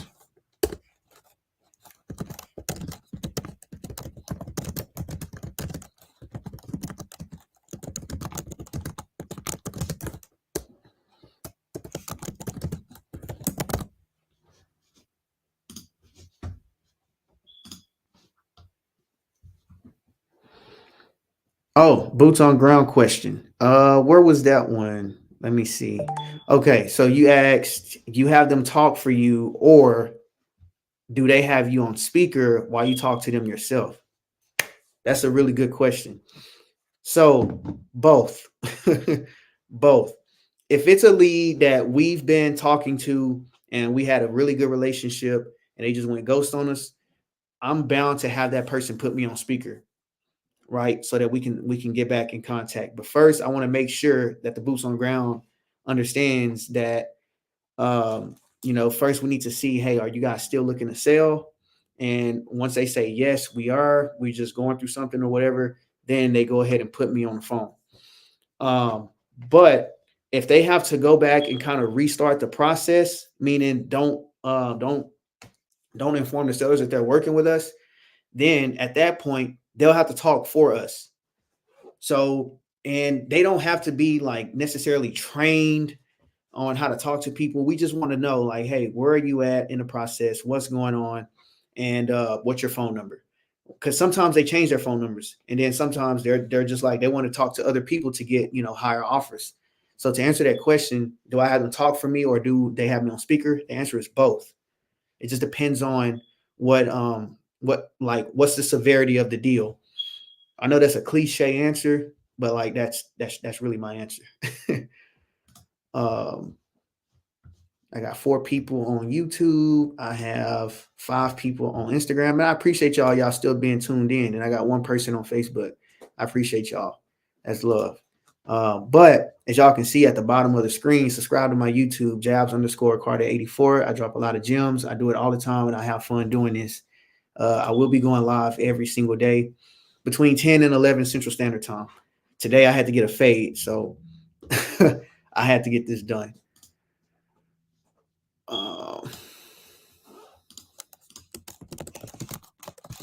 All right.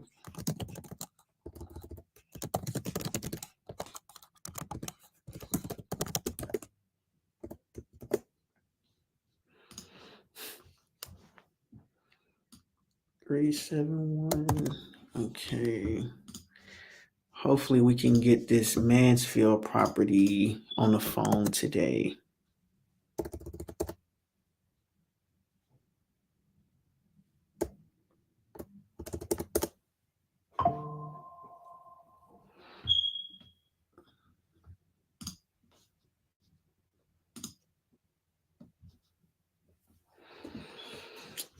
All right. So I'll wait for them to let me know if they want to talk.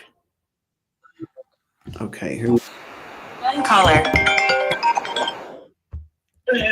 Hey. Hey, this is Phyllis. How you doing, Phyllis? This is Jabs. Yeah, I'm doing good. How are you? I'm pretty good. I'm just making my calls right now. My mom, her name is Elena. She reached out to me. She said that you were looking to do something with Debbie Lane, and I wanted to see if maybe we can work out a deal, or maybe I can help you, either get that one sold, or we work out something. Yeah, I know that your mom had stopped by one day when I was there, and as I was leaving, your mom had stopped by and told her about the property and everything and all, and she was all excited. The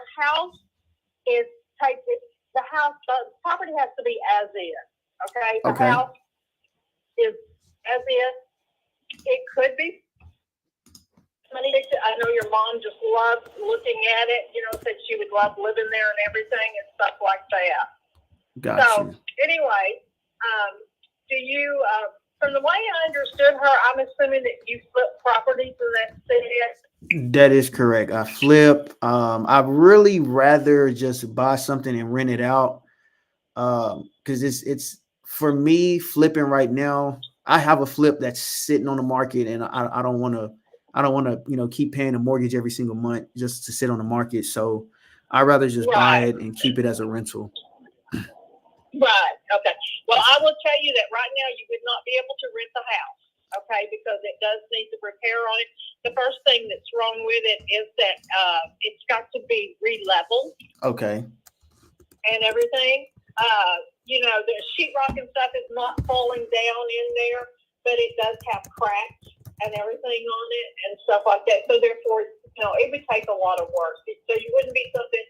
It would be an investment that would create more investment in and everything and stuff like that. Gotcha. So did your mom tell you what I was asking for it?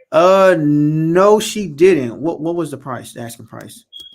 Okay, it's a little over an acre Okay. of land there, and it's for $280,000, and that's a firm price that I'm asking on that because of its pure location and everything. And the property next to me just sold, and they have less than an acre of land. And a little over a year ago, it sold for just a little less than the 280. So I'm not asking an exorbitant price. Got you. Yeah. And that property that just recently sold, that was an as is price, correct? Would be what? That was as is, correct? Meaning they bought it even though it Yes, needed fix up. yep. Okay. Yep. And they bought it as is, and they turned around and they put a ton of money into that house. Okay. And all that kind of stuff. They had to re-insulate. Their house is not insulated. They had all kinds of stuff they have to do to it. Where that mine, on the other hand, is something different. But anyway, so I love so it. that's what my situation is. Your mom loved the property. She said every time she drove by there, she'd always say, "That's my house. That's my house." And I just told her, I said, "Well, unfortunately, it needs to. The house will probably need to be torn down. Unless you're willing to put a lot of work into it." Man, can I don't think she sent me the right address. Because when I even try to look it up on Zillow, Google, it only shows me like a street, but not an actual Okay, house. what are you trying to pull up? 371. Russell? Okay, that's why. Yeah, she gave me Debbie Lane. Oh, well, Debbie Lane is right there at it. And the deal is that my property, there is a stop sign right there. So if somebody decided to put in something like a drive-through or something like that, I mean, the traffic is unbelievable through there. Unbelievable. Gotcha. Give me a quick second. That's a lot of land right there. That is a lot of land. I'm looking at it now on Zillow. Okay. Okay, got it. You guys haven't recently tried to put this on the MLS, have you? No, I'm not putting it on anything right now. I've had realtors before and everything. I told your mom that I have a neighbor that once somebody comes to but because that I'm a female, and he's about 6 foot something another with tattoos all over, and it's the intimidation factor, and he has a boss that's over him, and they've decided what they're going to do. So my deal is, I just said, I can take this, I can sell it, and when the people move in, then they can't do nothing about it. Yep, 100%. 100%. And in case the property, let's just say, and I always think worst case scenario, just in case, because like right now I got my house on the market. It's $1 million house, but we listed it for less than what it's worth. But in case you guys aren't getting the offers that you're wanting, do you want to just go ahead and hold on to it until maybe the market value increases? Oh yeah. Got it. Okay. That's just a curious question, just so that I know like kind of what direction to take. Right. Let me see something really quick. So you already told me about the condition of it. Says it needs a lot of work, maybe possibly a tear down. Yeah. Whew. Okay. Let me see. Do you have any pictures of it? No, I don't. No. Okay. We'll probably, if we come to an agreement, we'll probably just maybe walk it whenever you guys are free. That way we can kind of take a look. But I buy houses. I am an investor, so I can close fast, and there's no commissions involved because there's no agents. We also cover closing costs. Depending on y'all's timeline, if it's like 30 days or less, we can make that happen. But the first things first, I would have to go ahead and run my numbers and see what are the houses that are fixed up all the way.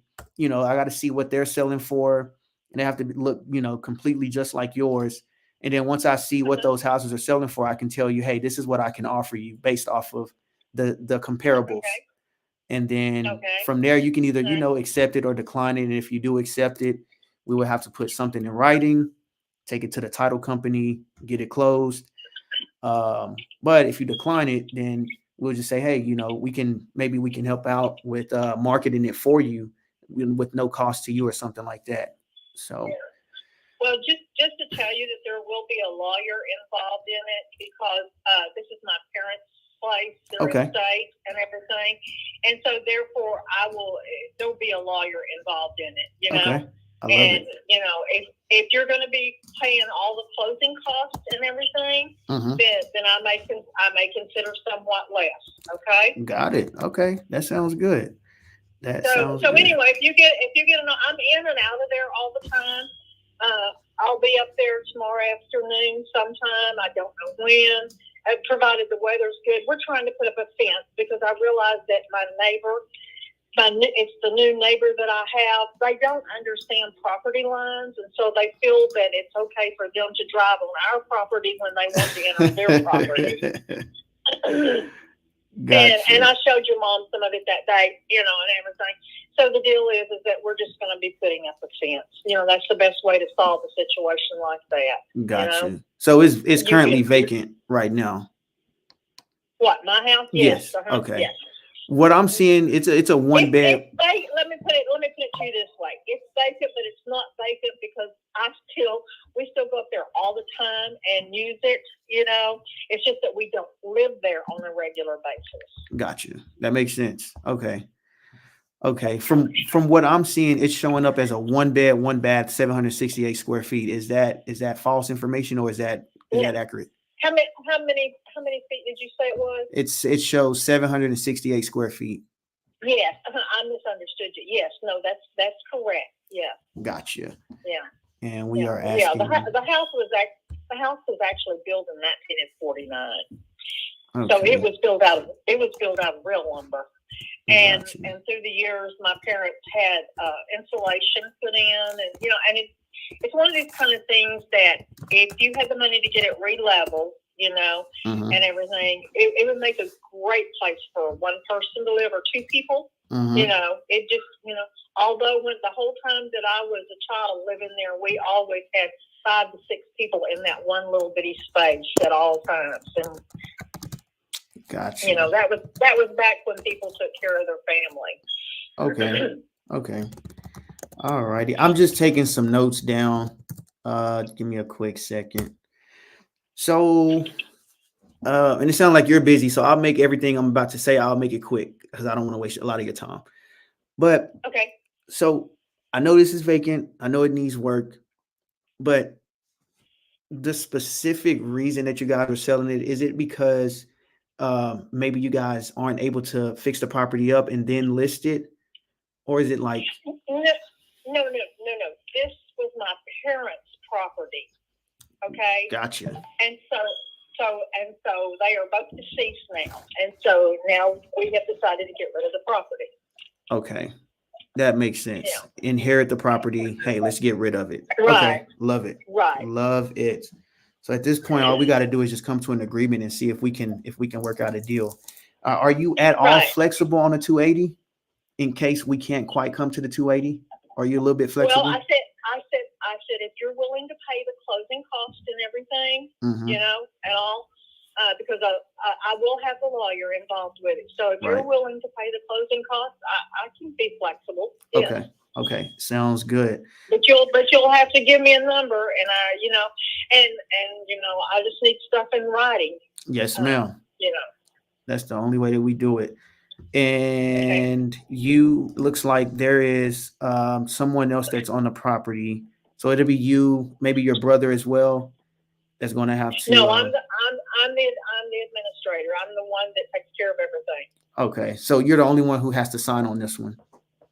No, I have other people that have to sign, but they're willing to sign. So that we're just kind of waiting to see what happens here. Got it. Okay. All righty. That And was that's why I said that the lawyer would be involved. got it. Okay. That's just something for us to know for our knowledge, just in case something comes Okay. back. And because I've had a property where I had like nine heirs, and good thing is they all lived in Fort Worth, so we had to get signatures from all of the heirs, and then we had to get signatures from other people, and it was like, hey, I don't want to sell it, but this person wants to sell, and I don't want them to make money. It was a lot. So I just want to make sure that everybody's on board and we're all good to go. That's the only reason I asked that question. But let me run some numbers really quick. When do you think I should send you guys an offer? Should it be maybe later today when I give you a call back, or tomorrow? I think I'm on mute.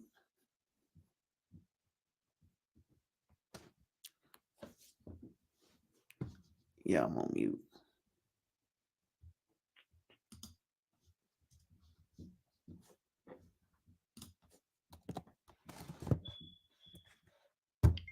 My mama came through with a lead. That is crazy. Mama, keep them coming. I'm on mute or something. Maybe her ear hit the phone or something. I don't know.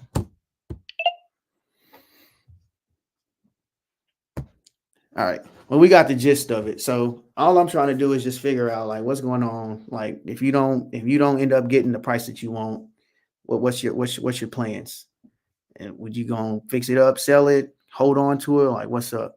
Just trying to get a taste of her motivation without giving her a number. So most people, hey, I can give you X amount. I'm not doing that. Let me get some information first. And she's calling back. No caller. All righty. I think I lost you. Are you there? I'm here.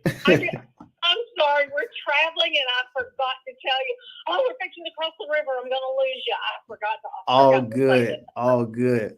Well, I didn't have anything else. I knew you were busy. I just wanted to just kind of make sure that you were truly interested in selling the property. I got pretty much everything I need. Sounds like we'll have to do a lot of work, which is fine.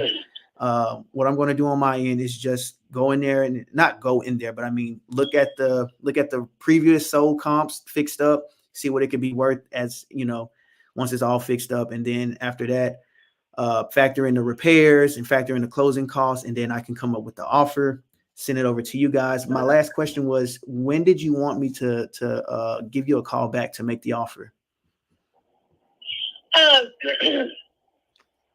Well, now let me ask you this. Are you saying you want to go in the house and look at it? Is that what you're saying? I mean, we don't necessarily have to, but okay, we can, because I know you're traveling right now. We can base it off of well, let me tell you something. There's the back room, what we call the back room on there.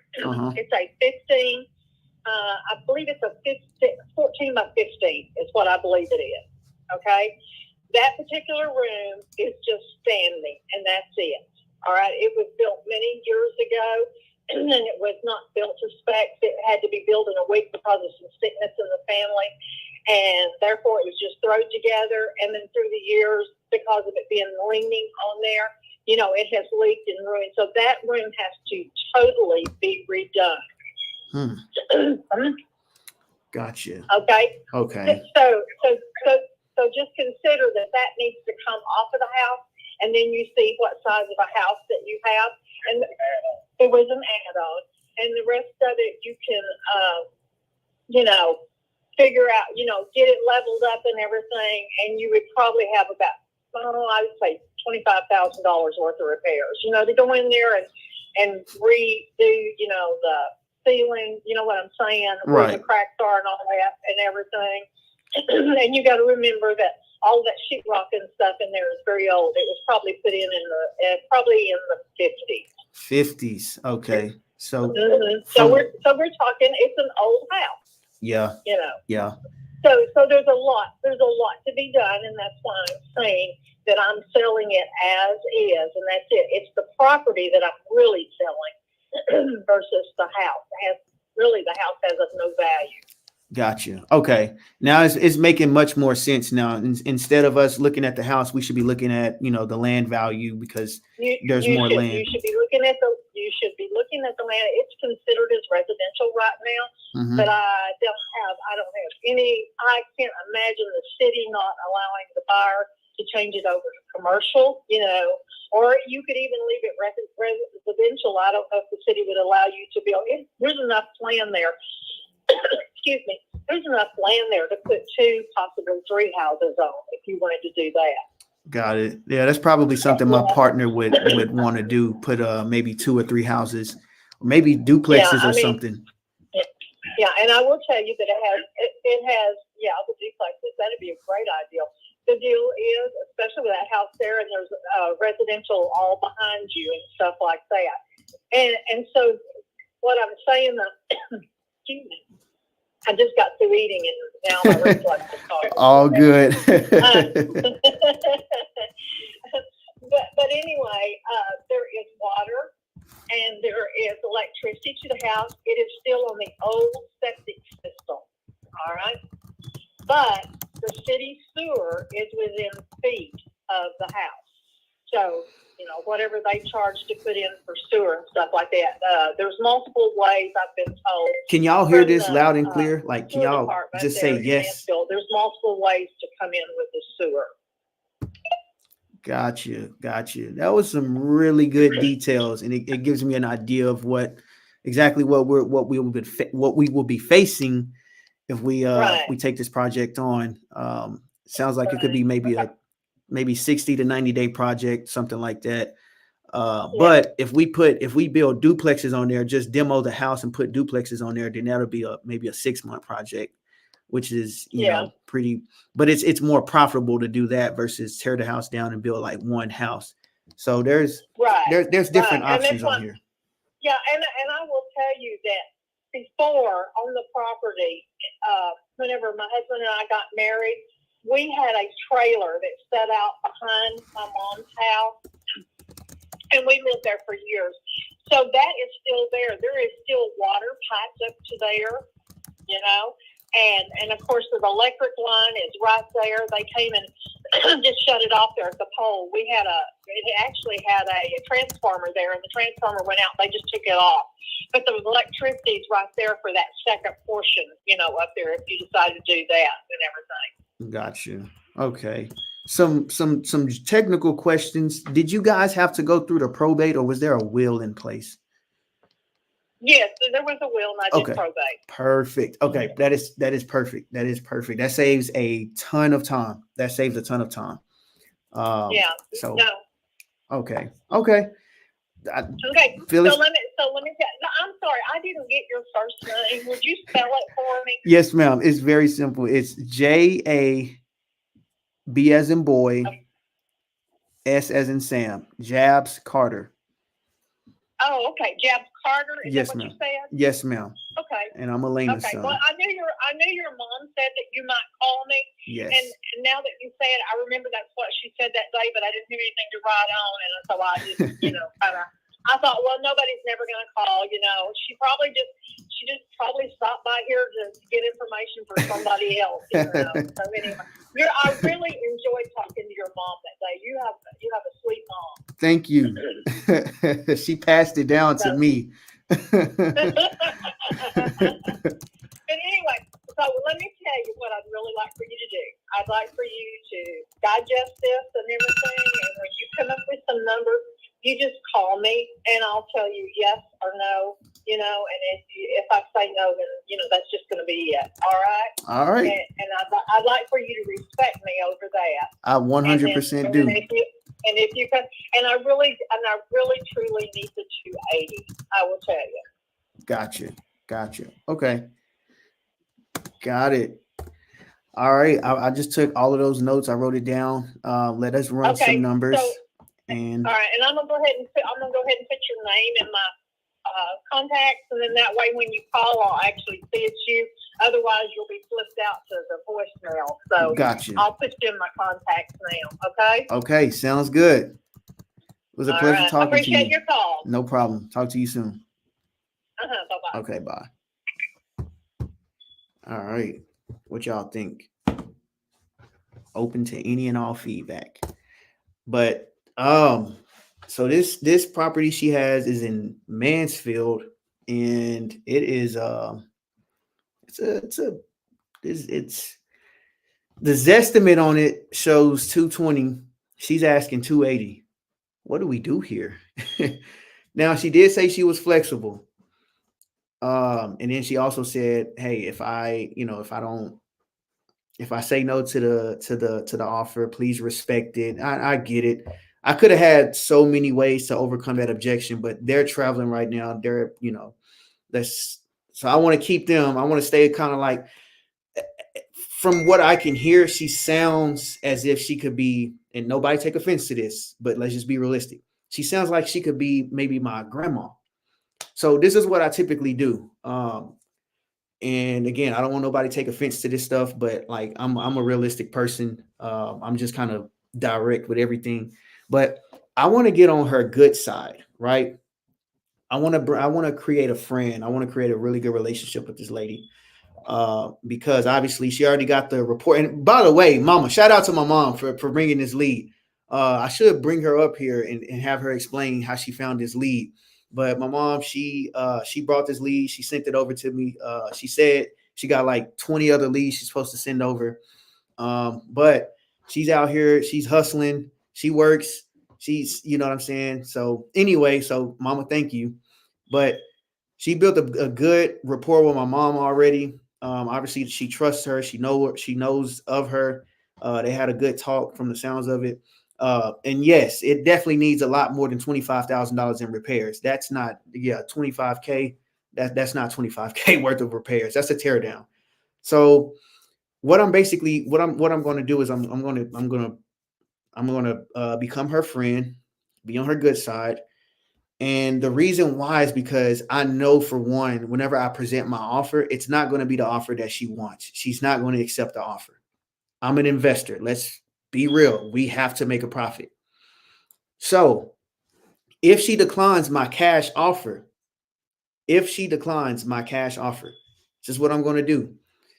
I'm going to pivot. I'm going to say, hey, listen, Miss Phyllis, I'm a one-stop shop. Okay. I know this cash offer probably didn't work, and that's okay. But we're a one-stop shop. So you got a few different options. One, you can go ahead and hang up the phone with me. Hang up the phone with me. Once you hang up the phone, it's going to be you and different investors, which I'm totally I'm 100% on board with that. Like it's okay. Or you can listen to the other options that I'm going to give you, that I can present to you. And she's going to ask me, well, what other options do you have? Well, here they are. First, I'm going to tell her, list it on the market. Let's list it on the market with my agent. Let's get the highest and best offer. Most of the times, people that's buying on market, they got a lot of cash just sitting around. Sometimes they don't care about profit. Let's just put it on the market. Let's see what the market tells us that what it's worth. Obviously, she's going to decline that. No, I don't want nobody seeing my house the way that it is. No. Perfect. Okay, cool. Well, if there's a lot of equity inside of this property, why don't we do a cash out refinance? Let's refinance the property. Let's get all your equity out. Let's refinance it. And let us use a little bit of that cash that you're about to get. Let us use a little bit of that to fix up the property and then go ahead and rent it out. We'll take over the new loan. What do you think about that? She's going to turn it down. She's going to say no. Okay. Well, wouldn't you want to pull out like some type of equity out of the house if you can't get it sold for the price that you want? No, I don't want to pull out a loan on the property. I just want to get rid of it. That's typical. That's typically what sellers are going to tell us.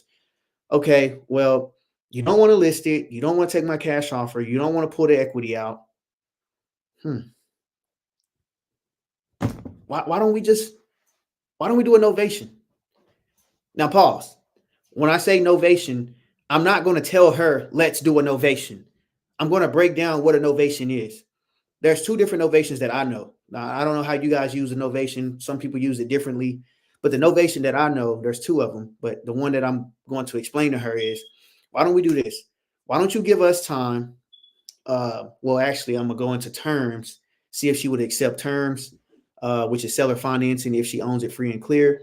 So if she says no to terms, that's fine, totally fine with me. I'm not tripping. Like, good. I don't want you to accept neither one of these offers. But what I'm doing is I'm walking her through every single option that she has, right? Walking her through every option. Once she goes through those options, I'm going to exhaust all of those options, and I'm going to end it with novation. So the novation that you guys probably know is you would get it on a contract with the seller, list it on the market, right, for less than what it's worth. You take whatever's you take whatever's on top of whatever she's asking. So instead of me doing that, this is what I'm going to do. I'm going to pitch it this way. Why don't you give us some time to go in here, fix this property up, clean it up, do what we got to do, and make this property worth, the 280K or whatever the property is worth once it's fixed up. All you have to do is give us a little bit of time to do what we need to do to get this property. We're trying to get max value for this property, right? So instead of me, well, of course, I've lowballed her in the beginning, gave her a low offer. But instead of her accepting, that low cash offer, okay, well, look, I've walked you through all of the options that you have. Why don't we try this right here? Let's do the novation route. Let's go to novation route. Let's do that. Let's call it a day.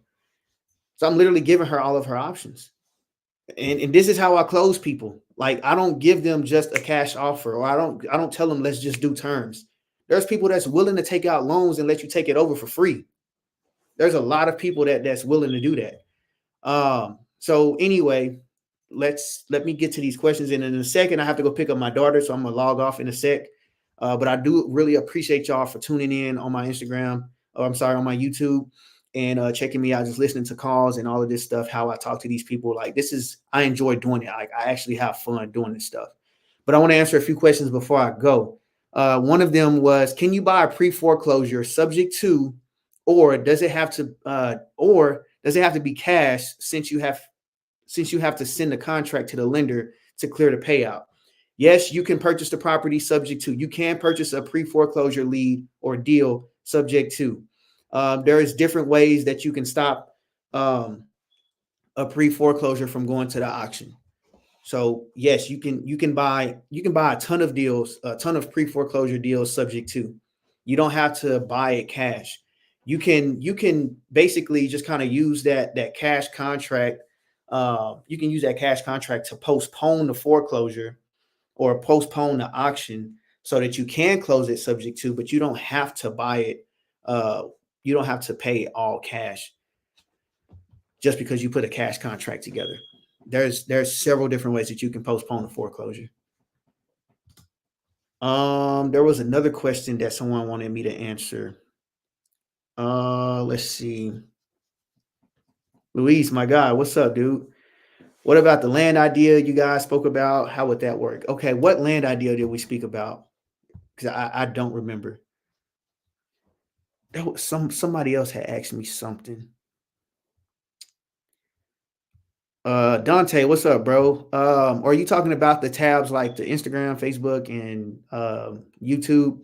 I hope that's what you're talking about. Because if so, you got to go to StreamYard. They have it integrated with Instagram, Facebook, YouTube, and I think Twitter. I think. I know you don't pay me to think, but I think. Okay, there's a question. What is the reason you don't want sellers knowing you guys are associated? So sometimes sellers, they have like seller's reluctance whenever if they see that something is too good to be true, or if they think somebody is a scam, and you're basically guilty by association.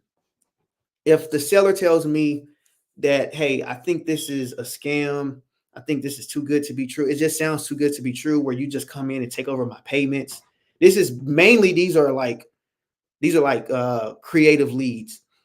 If it sounds too good to be true to them, more than likely they're going to call you a scam and they're going to kind of ghost you, right? It happens all the time, even to me, and I'm a fucking closer. But when we send out the boots on ground, we don't want them to tell them that they're associated with us, because,